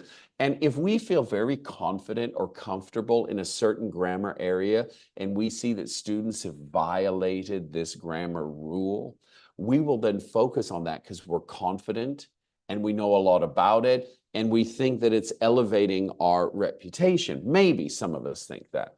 I'm suggesting that doesn't help your reputation, nor does it really help students unless you explain very clearly why you've gone off topic. The best thing to do is to stay on topic, even if you're not as comfortable with the grammar, because students won't be confused. All right, sorry for spending time on that, but the theme of this conference today is assessment. So I think that talking about assessment in this way is, I think, valuable and relevant. All right, we're going to move on here. And here's actually an activity. So one of the students plays Alex, the traveler, the other, the friend. And here are 3 examples. You can give them the cues: packing, health and safety, and travel tips. And then they have to perform these sentences. I don't think you need to show them. Although for the weaker students, I love doing an example. So if students aren't familiar with role playing, or actually it's their first encounter with these sorts of modal verbs, I will actually do one example for them before they start role playing, so they understand. So I'll say, okay, I'm going to give you an example, 1 each. So I might show them you should pack warm clothes. Next, you shouldn't drink tap water. I'll explain what tap water is. I'll say, does everyone know what tap water is? It's that water that you naturally open in a house or flat or apartment or hotel, or maybe a cabin if you're out in the country. So that's called the tap. In American English, it's called the tap. Travel tips: you should arrive at the airport early. And then I'll say, okay, these are my examples. Now, why don't you try to think of another one in these categories for your friend, and you can use the same sort of structure. So I try to ease their way into role playing if they're not confident or experienced. I give them a simple example before I ask them to do it. Now, for those, if this is a review lesson, then I might get straight to the role playing. If they're recycling this information, especially recently, I'll probably get right to the role playing without doing this. Now, I want to make one other point about assessment that's really important here. When I go to make an exam or a test, I'm going to test them in nearly the exact same way that we were practicing. Why? First of all, the task-based method is used because it's practical. It's things they're going to use. So I'm going to keep that same format because it's going to help them in their future. That's the first reason. And the second reason is more pedagogical. It's not practical. The first one's practical. The second one's pedagogical. It just is better teaching if you test on what you taught. I mirror the test and the teaching. In fact, I have several mirrors. The in-class examples, the in-class activities, the homework, and the tests are all aligned. There are, listen to this, in my tests, few surprises. Now, I say few because I think at the very end, after you've tested them on what you taught, very centrally, there are no surprises on most of the tests. At the very end, you can ask a little bit of a different question. So, for example, you know that maybe of all the modal verbs, they don't use one very often. Needn't, maybe needn't, it's the negative of need. Maybe they're not using that so much. If we can consider that a modal verb. So if let's say needn't isn't used so much, what I might do is a twist at the end to say, okay, you have to use that, or a less common modal verb that they're not using. You have to use one of those at least one time in the dialogue. And so that's a twist. And I think that's a fair twist because the focus is modal verbs. So you can challenge students in these creative ways. But what you don't want to do when it comes to assessment is create a different rubric, is to deviate too much from what you were teaching and giving as homework. By the way, as homework, which is a sort of a light form of assessment, homework should mirror very directly what you were teaching in class. There should be no surprises. If the surprises are too great, what happens? Students spend all night doing nothing because they say, I don't understand. And we know what students do. They don't have much stamina and endurance. They will quit at the first obstacle. They haven't, been taught about endurance and perseverance yet. We have to teach that, I think, as part of our soft skill obligation. But at the moment, they don't know that. So they will quit. If they don't see a direct relation, if they get a little bit confused, they quit. So you've lost that period of time. No progress is being made because they didn't do it. So I do not surprise students during the homework. I let them know very directly. In fact, when I'm just starting teaching, if I don't know them well, I say, listen, the homework is going to mirror, that means reflect, copy what we've done here. There will be no surprises. Now, I might ask you, what surprise can we do? What's a legitimate surprise when it comes to assessment? A legitimate surprise can be the topic you choose. We still stick to modal verbs. We still use the same structure, but I might choose a topic they weren't expecting. That's a nice surprise, but again, it's a topic that they will relate to. Another surprise, later, I would do this later, not at the beginning, but near the end of the homework or the test, I might ask them, all right, do the same thing, but but I'd like you to use a complex sentence. So I want a sentence that includes, if they're B2 level or B1 plus, I might ask them to do a complex sentence, or a sentence with an introductory clause or phrase or relative clause or phrase in the center. So I might challenge them in that way to draw on extra information that they should already know. So we're combining lessons. Maybe we talked about relative clauses 3 weeks ago, and I include that. That, I think, is an acceptable surprise near the end as you ratchet it up. If you ratchet it up, you sort of tighten it and make it more difficult. That is completely fine. And I like those sorts of challenges.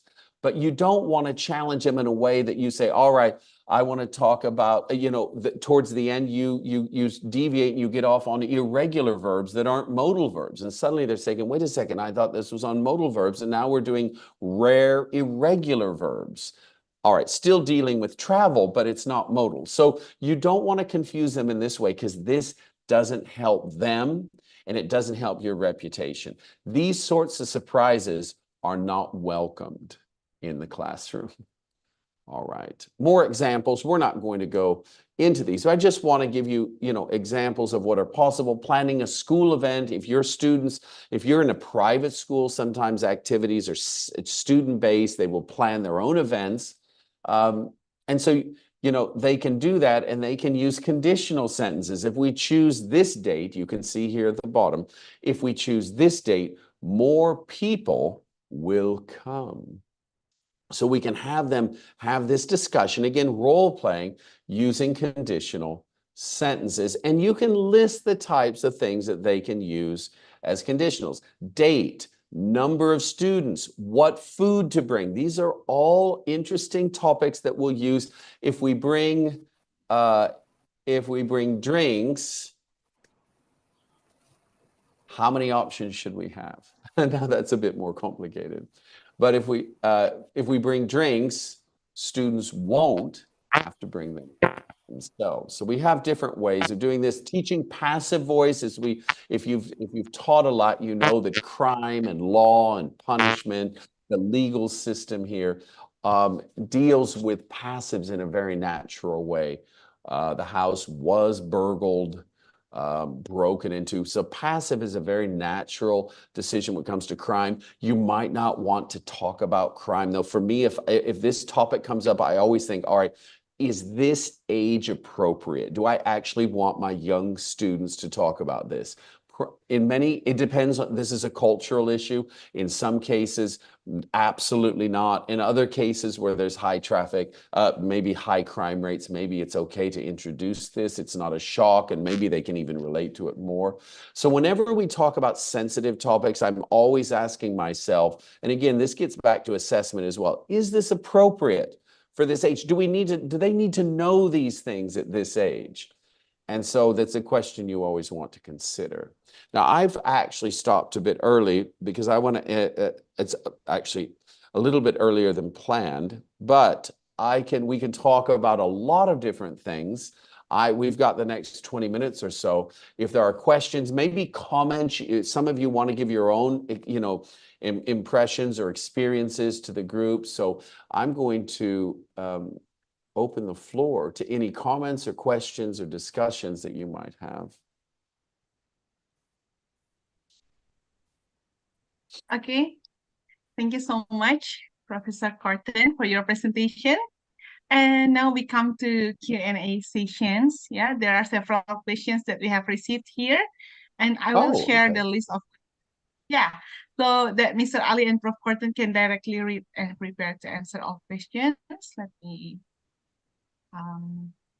me share the questions.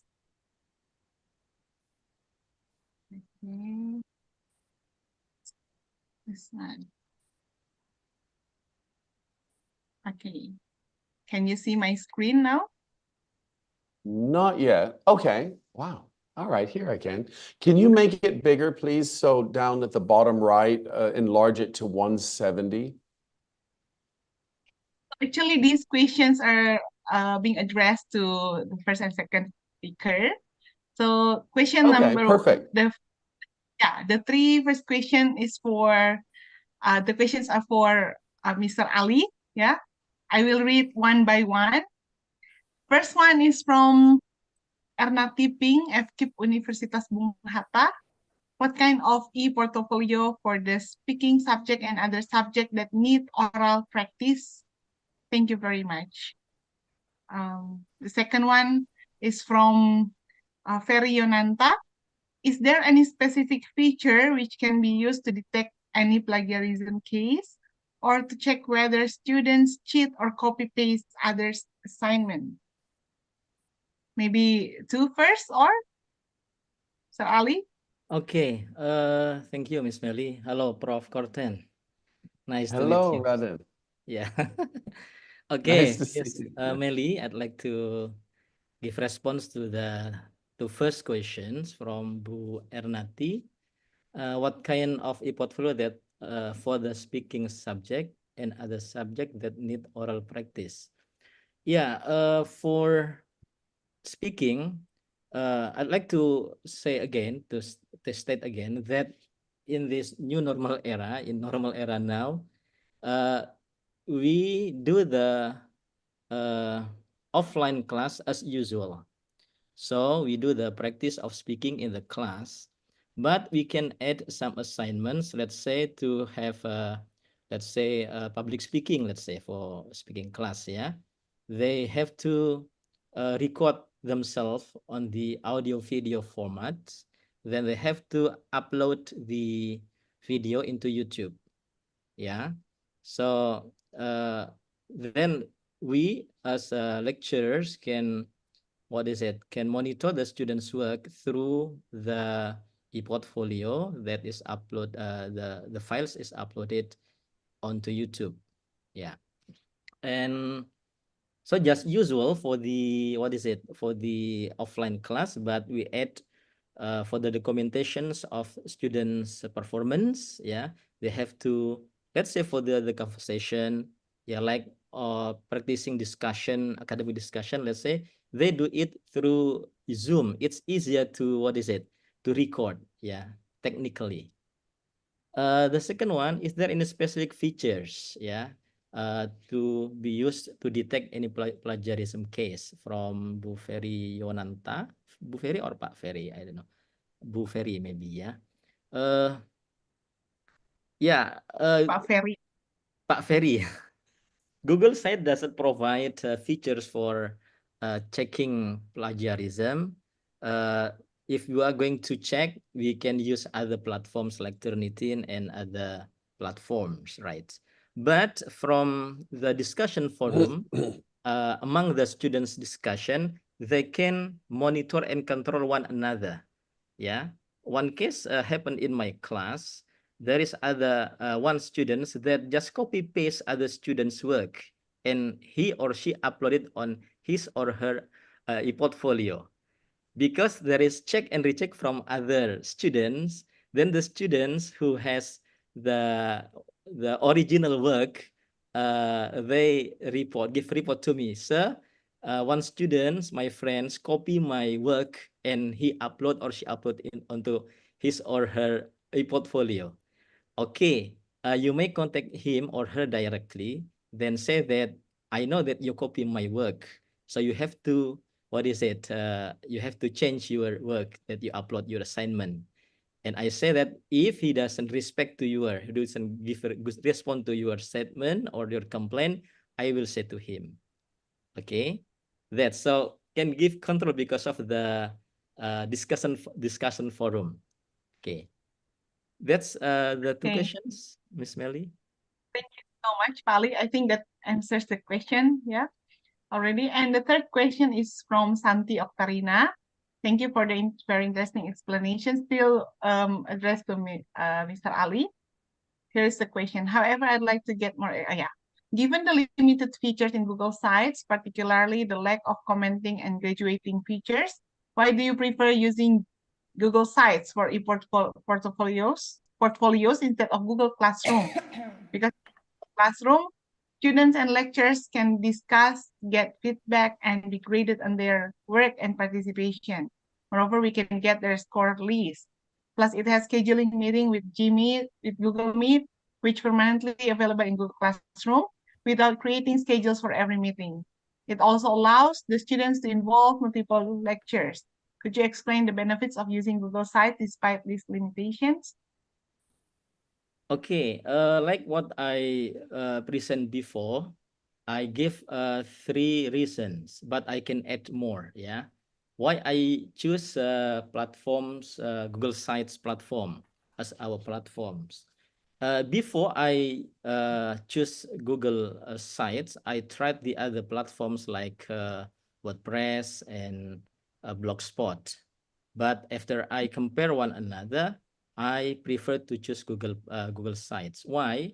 First, it's free of charge. Yeah, the students need no spend rupiahs for getting this facility. The second one, the features is more familiar. Yeah, when I try to do it on WordPress, yeah, it is very not artistic, the performance of the sites, right? And for the, what is it, Google Sites, yeah, the way the students develop their portfolio is very easy. It's similar to Google what is it, PowerPoint, right? The third, it can be used even after the students pass or graduate from that university. And the other one thing that is very important, by using Google Sites, the students should develop their own e-portfolio. So it needs or requires innovation, creativity, sense of artistics, and other things. For other what is it, other platform like Google Meet, the students just use the platform without any efforts or a chance to show their what is it, creativity and innovation in developing their e-portfolio. Of course, one platform has its advantages and also the other one disadvantages, like there is no features for giving comments and blah blah. That's why we try to give or to provide other platforms in order the students can do the discussion and also doing peer assessment one another. It needs more effort, but yeah, that's what can I do with the Google Sites. Okay, I hope it answered the Okay, questions. thank you so much. Mr. Ali. I think that answers the questions very well. And now moving on to Professor Korten, we have 3 questions here. The first one is from Bu Monica. To Professor Korten, what do you suggest for English teachers in Indonesia in teaching the concept of English grammar to young learners, as the context here is English as foreign language? That's a great question. Now, it's sort of commonly, well, it's historically or recently in the past been understood that we should sort of engage in just English. But I think recent research is telling us that when we incorporate our own native language into that discussion, into that explanation, it helps students pick up the grammar points, or any point, but certainly grammar points, more easily because they have a basis, they know their own language, and they have a point of comparison. So my teaching here might be contrary to what native speakers should tell, but I'm actually very much of an advocate of using your own language as a basis or a point of comparison to talk about the grammar. I don't think anyone should feel bad about that. The one thing we want to be careful of, however, is moving exclusively into Indonesian or into our own languages,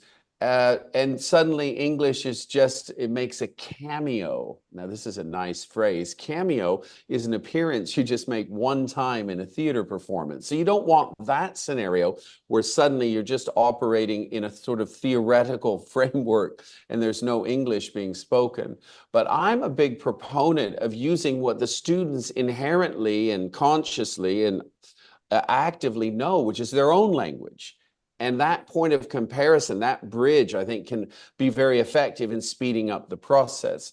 I think we want to challenge students as much as possible in confining things to English, but I'm very much in favor of using, local native concepts and native explanations to speed up the process of understanding. No one wins if you're confused. And as I mentioned before, especially with young learners, no one understands the notion of, okay, I don't understand, but I should keep going. This notion of perseverance or this sort of success formula in life, most adults don't have it. So we can't expect any students to have it. So we have to really be very careful that they don't lack understanding, or most people just quit. And when they quit, we're not going to see improvement. So I believe that we should use local language to facilitate understanding. Okay. Thank you so much, Prof. Korten. Sure. Moving on to the next question. From Unimbone Management PT. Okay. To Prof. Korten, what are some examples of tasks commonly used in the task-based language teaching approach for beginners? Yeah, that's a good question here. Now, I think one thing you can use is their own life. So ask yourself, all right, everyone gets up, everyone eats, everyone has a hobby. And so you can use, so the theme would be a day in the life of.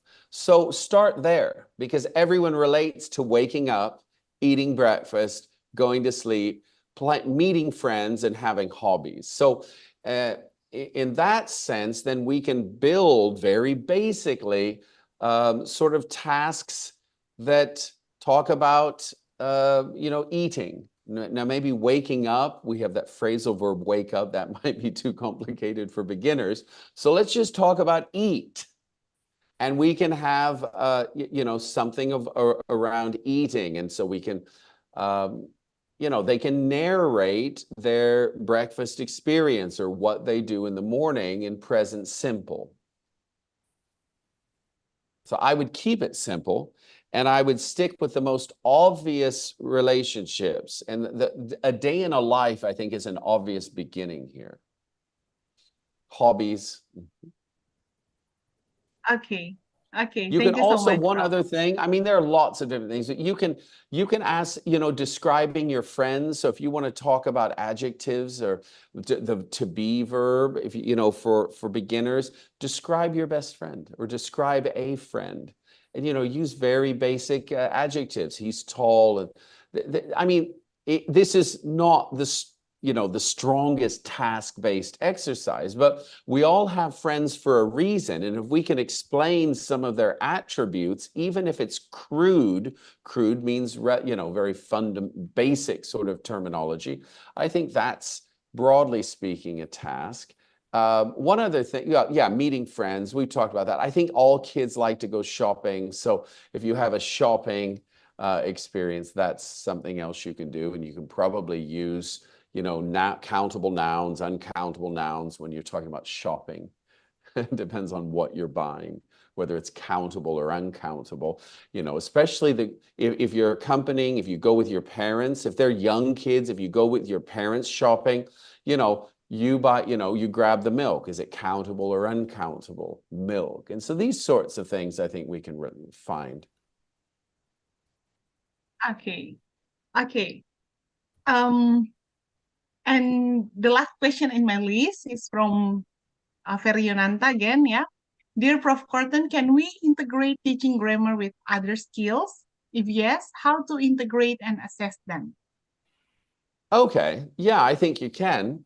So, for example, you could do something like interviews. Now, obviously, it depends on the age, but I think now in today's social media environment, people are interviewing everyone, even when they're young. So interviews are taking place on social media all the time. We don't just have to talk about job interviews. So interviewing a classmate, so how you form questions. So if our grammar task is question formation, then we can use that in a task-based interview form and then show the life skill. And the life skill here, the sort of, it could either be soft skill or, social skills. So how you ask interesting questions. I mean, this is a great topic. The difference between a good question and a great question, that might be age sensitive. It gets a bit complicated or more difficult. But the ability to ask good questions, the ability to ask questions correctly, and the ability to sustain a conversation. Sustaining a conversation in a business context is hugely important if you want to get the business. So, you sustain a conversation. You sustain a conversation long enough to get rapport. Rapport is a French word that we use in English. In other words, a connection. And so teaching these practical skills are really important. So, in a business context, if these are business students, this is very important and very interesting. I hope I answered the question in the way they wanted it. Problem solving, there are lots of different skills we can plan. One thing, an interesting skill, life skill for young kids at the beginner level, because I think this is something people struggle to wrap their heads around, if we can use a British phrase here, is to say that, how am I going to, develop skills, make it task-based for a 6-year-old who's just beginning English? I think that's a fair question. But this is the challenge. If you want to stand out as a teacher and start to attract more students and develop a reputation, all of these challenges are opportunities for you to stand out in the marketplace. So here's what I would do, is I would think about an important task and I would think about the steps involved and just focus on the first step. So for example, I know that presentation skills are really important for everyone in their life. We're doing presentations today, myself and Professor Raden Mohammed. So, presentation skills are clear, but now let's back that up to a 6-year-old. Well, the first step is speaking. The second step, what I might do is have them stand up. So we'll do a task-based, maybe they'll talk about future, what are you going to do this weekend using going to? So task-based, explaining what they're doing, using going to, their intentions. But what I will do very subtly, and here's where the skill comes in, I will say, all right, thank you. Now what I'd like you to do is stand up and tell us the same thing. Now, they don't know that, but the process of standing up will immediately increase their heart rate. That is a very primitive or very basic form, a first step in presentations. But here, I don't stop there. Now, they're going to be nervous. Maybe in the beginning, they won't look at the students. It depends on their level of nervousness. No, look at me. You don't have to look at the students. But then the next step would be to turn around and face the classmates. That psychological barrier they're overcoming. They don't know it's a psychological barrier, but they do know they're nervous suddenly, more nervous than when they were sitting looking at me, the teacher. So these are baby steps in the process of skill formation of a presentation. But I don't stop there. I sell this to the parents. I say, listen, your daughter today, we know she's very shy. She actually stood up and made a small presentation to the class. I was so very proud of her. And this is a skill we can sell. And it's these sort of iterations along the way. So in other words, break down a major skill into small sub-steps and focus on that wherever the students are. If they're okay. Now, if we get to teenagers and they're more, they have a B1 level, then I might ask them to talk for 2 minutes in facing the class on a topic I give them, maybe impromptu. So now we have the ability, not only are we doing presentation skills, but then of course this ability to think on your feet. Now, if we're doing grammar based, then we should keep that probably more structured. But the point is we can, elevate or, change the skill level depending on the age and the English ability. Okay, Prof. Thank you so much for the answer. And we have one more question from Farida Indri. Yeah, since we still have time, so it's okay. Okay. And the question is, dear Prof. Korten, what tasks can be employed for reducing overgeneralization of grammar rules? Overgeneralization. I understand this. All right. Wow, that's a mouthful. Now, a mouthful in English means lots of big words, and it's hard to get out in one sentence. That question is a mouthful, but very important. We call this reductionist thinking. When you reduce something to a simplified form, you risk oversimplifying it. So you have suddenly you have clarity, but do you have actually meaningful advice? Because now it's been oversimplified to the point that it's not going to help anyone. Here's what I think you have to do is you have to remember your priorities when you're teaching. My priority as an English teacher here is not role-playing. My priority is not task-based, and my priority is not skill-based or soft skills or these other elements, cultural sort of competence. My primary goal is them understanding the grammar method or the grammar aspects. So that's my focus. I want to make sure that these other layers don't dilute. Dilute's a nice word. I'm actually going to put this in the general meeting chat group. We don't want to dilute the main goal, which is the grammar point. So that means we can't overgeneralize. That's not an option because that's our primary goal. So here's where it's really important to stay focused. So, and I will communicate this. If the students are older, I will communicate this, especially if they're adults, because I want them to understand I'm in control. I mean, I'm in control of the flow of the lesson. I'm not trying to be teacher-centered necessarily, but I'm monitoring where this is going. And I will say, listen, we are now starting to oversimplify the grammar. So we want to get back to understanding all the rules. I think we can't compromise. That's the short answer, Farida. We can't compromise the grammar task because that's our most important goal for that moment. So I think understand the priorities of our task as an English teacher. And then this is where it gets challenging, but I think interesting. Adding these layers of subtlety, like the role-playing, like task-based, like sort of developing soft skills or social skills, but not diluting the grammar points. So let's talk in a little bit more detail about grammar points, because when we look at, for example, talking about past activities. So, activities in the past, we can use the past simple. Occasionally we can use past continuous. We use used to. I used to run use would. Now, when we use would as a past habit, that's a very specific task, a very specific meaning, which sometimes deals with nostalgia. That is something for upper intermediate and advanced learners. So what we do is we have to understand what part of this very, because all grammar points are potentially quite involved, but we have to reduce it to the level. So when we're talking, at just the sort of A2 or B1, lower B1 level, then I would stick to just maybe past simple as a,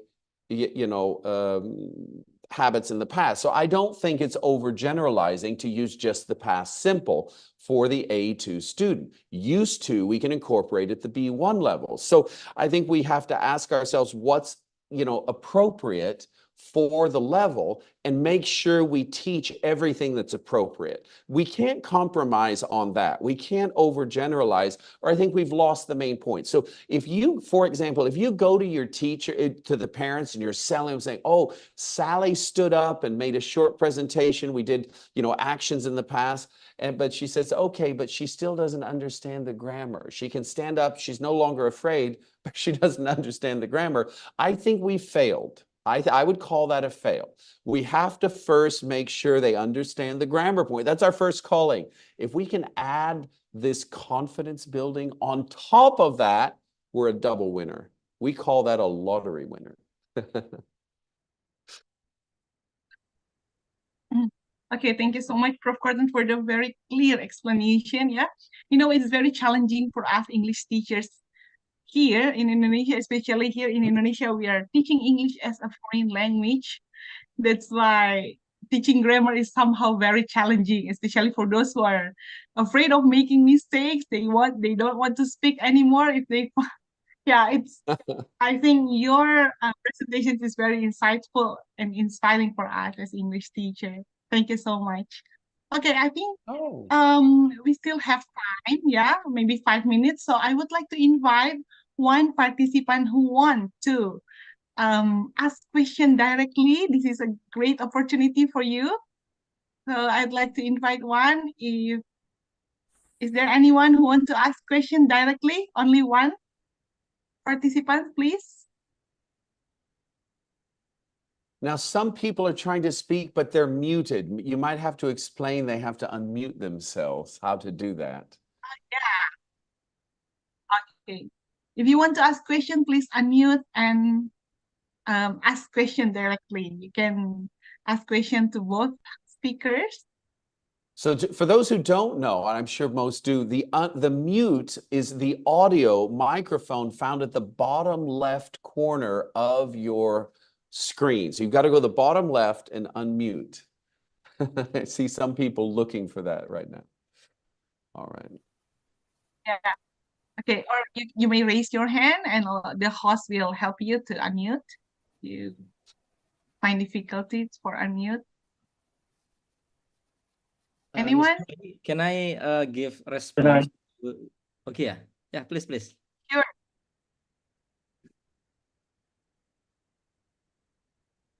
Hello, good afternoon. Okay, good afternoon. May I ask questions? Okay, who is this speaking? Can you introduce your name, please? Okay, good afternoon, everyone. My name is Rido. I am from Jambi province. Yeah, I would like to ask a question, actually. Sorry that I use my phone to join to this meeting because my laptop was error, something like that. Okay, Mr. Rido. Yeah, I would like to ask to Professor Christopher.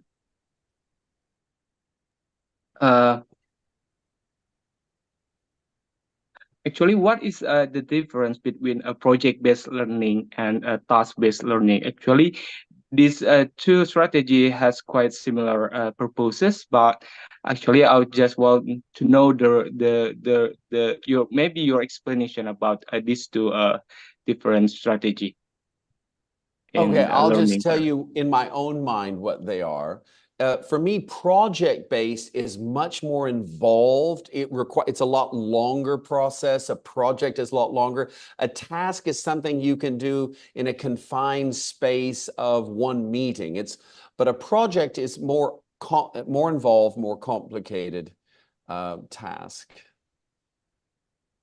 So I wouldn't do projects with young people. I would do project-based stuff at sort of career level, maybe university career learner, those already in their career. I think projects are interesting. I'm not sure they're so relevant for young learners, but maybe I'm wrong. But that's just my thought on it. Yeah, thank you, sir. But in fact, that a curriculum in Indonesia apply the project-based learning to the start from the elementary schools, intermediate, and also maybe like also like senior high school. So they try to apply the project-based learning in all element schools. So what do you think about this issue? Because we already apply it. Okay, so then I didn't know that, so thank you for clarifying that. I think it depends on how they understand project-based. So I think you've got to go into the detail and say, all right, what are they actually asking the students? What are these projects, or what's the guideline? And without me knowing the details, it might be very much sort of task-based, but they call it project-based, so it might be semantics. But we have to read the fine print. The fine print is the details. Yeah. Thank you, sir. I think that's... Yeah, so I would read the nice details. question. It might be sort of task-based at the end. Yeah. I think task-based is like appropriate strategy. Yeah. Is more appropriate. Okay. Thank you, sir. Okay, thank you so much, Mr. And one Rido. more thing, though. I mean, if it really is project-based, what you can do as a workaround's a LinkedIn term. A workaround is to create micro tasks for the kids, not letting them know that they all tie together into a project at the end, or you can even share at the beginning. But that can be a sort of project-based, but you actually make it very, very clear small tasks that go into the project. All right, thank you. Yes.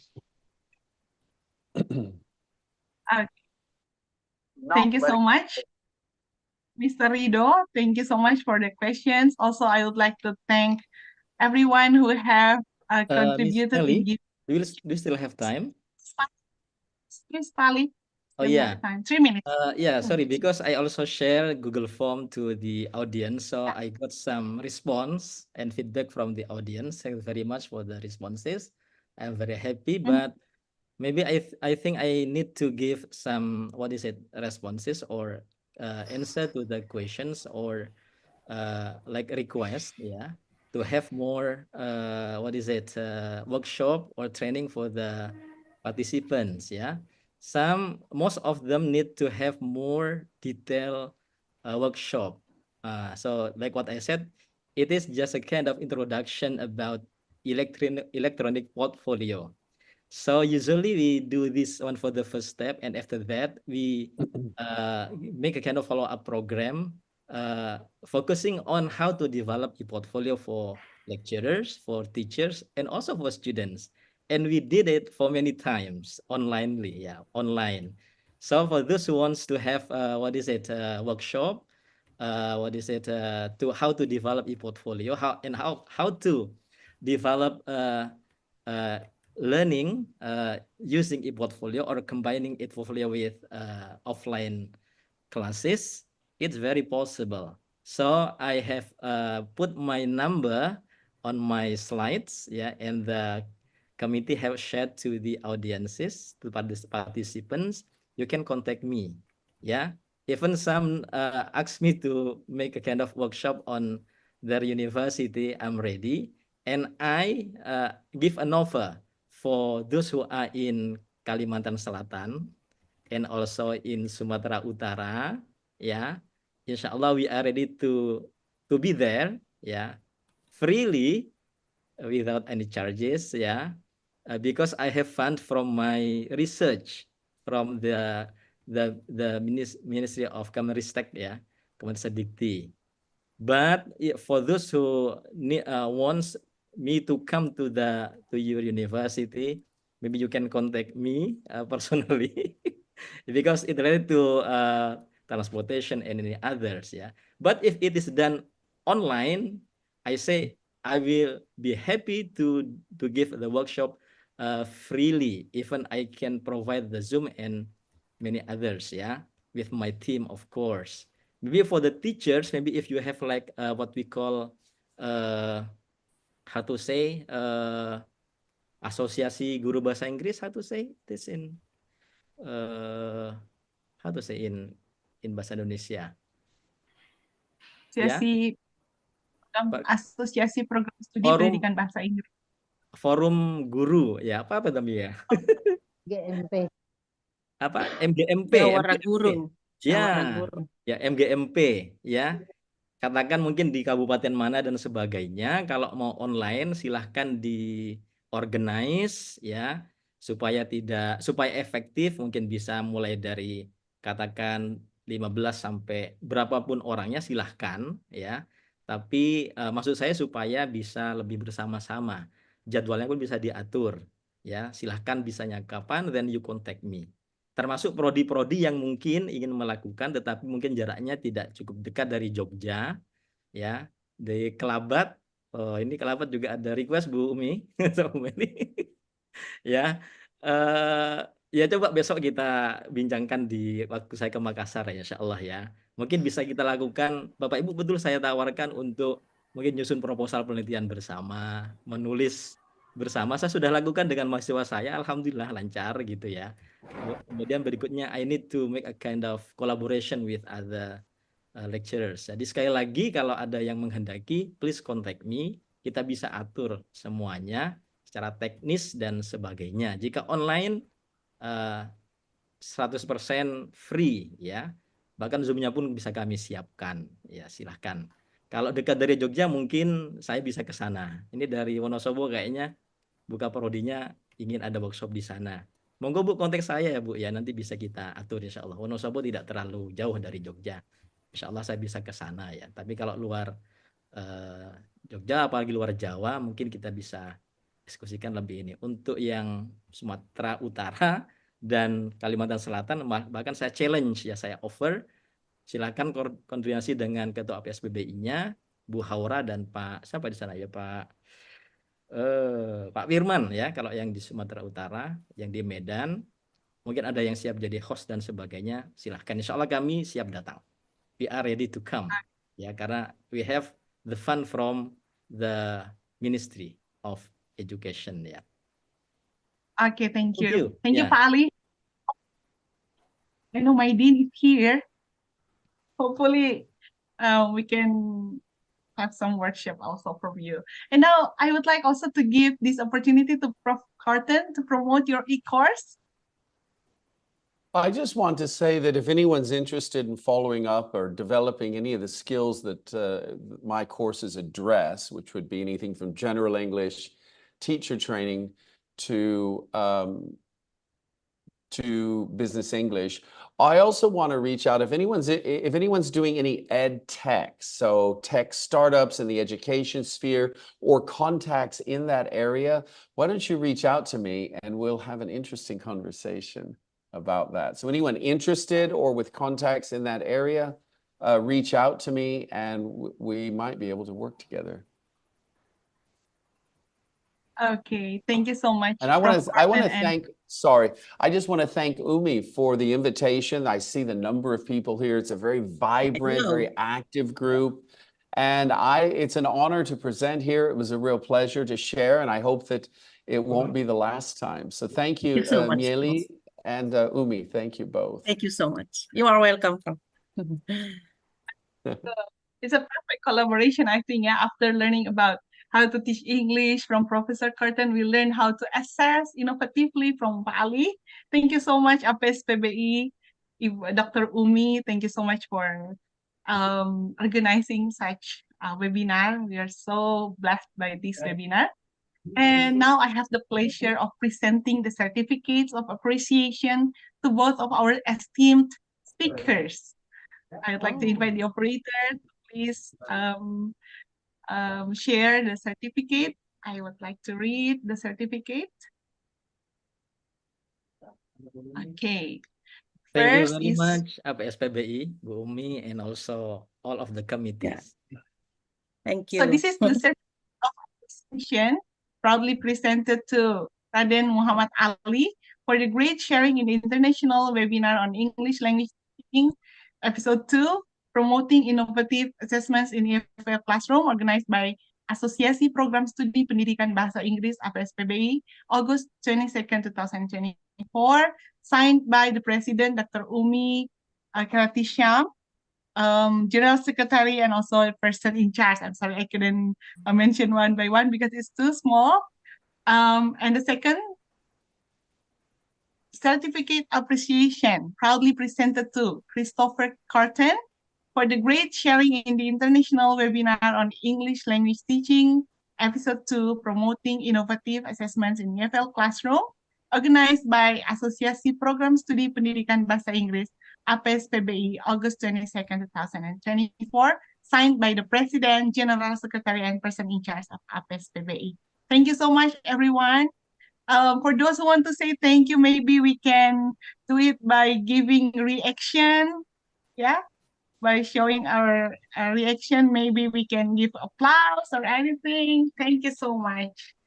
Okay, and now we come to the last session. We are going to have our picture taking. So everyone, please activate your camera, and we're going to take picture together virtually, of course. Hopefully one day we can meet face to face with our speakers, yeah, hopefully. Okay. Silakan operator untuk mengambil gambar ya, picture taking.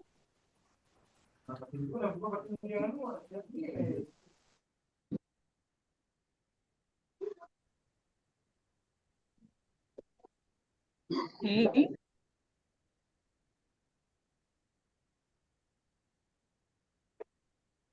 Okay, Ibu Nunung, how is it? Okay, done. Okay. Okay, so as we come to the end of our session, before I give the closing remarks, maybe is there any announcement from APSPBI? Okay. Yeah, well, Ibu Nila, Prof, I'd like to say thanks to all of speakers, Professor Korten, Bapak Raden Muhammad Ali. Thank you so much for having given us very valuable information and knowledge about the topic. And also we really appreciate it, and we hope that we could have you again in the coming events. Thank you so much. Okay, thank you so much, Dr. Umi Hairati-Syam. As we come to the end of our session, I'd like to thank our speakers, Raden Muhammad Salih and Christopher Korten, for sharing their valuable knowledge with us today. I'd like also to thank all participants. We hope you found this webinar informative and inspiring, and we wish you continued success in your teaching and learning endeavors. Once again, thank you so much, and I'll see you in another occasion. Thank you. Bye. Thank Thank you, you. Professor Korten, Pak Ali. Thank you so much. Thank Yeah. you. Thank you, Prof. Korten. Thank you, Pak Ali. Well organized event, right? Thank you, Pak. Bravo, APSPBI. Yeah. Pak Ali. Thank Biar you, Bu one Meli. satu alma mater. Iya. Insya Allah kalau ada kesempatan kita ketemu di Makassar ya. Tanggal 6 dan 7 Ya. saya akan ke Makassar. Ya. Mudah-mudahan agak lama saya di sana. Kalau nanti ada kegiatan-kegiatan kolaborasi, insya Allah siap untuk kolaboratif Oke, Pak. Terima kasih. visiting. Oke. Ya. Ibu Monika, terima kasih. Ibu Nunung, terima kasih banyak bantuan-bantuannya. Terima kasih, Bu Meli. Terima kasih, Bapak Ibu semua peserta. Oke, Bu Monika, pertanyaannya luar biasa. Ya, Pak. Iya, iya. Oke, Terima kasih Bapak. banyak, Pak Ali. Sama-sama. Sudah saya share juga ke grup WA. Iya, terima kasih Bu Nunung semuanya, luar biasa ya. Mohon Ya maaf. ampun, kamera. Oke, saya pamit dulu Bapak Ibu semuanya. Iya, Pak Ali. Assalamualaikum. Waalaikumsalam. Waalaikumsalam. Juga izin pamit ya Bu ya. Thank Semoga you, nanti Mei. dapat sertifikat. Good job. Good job.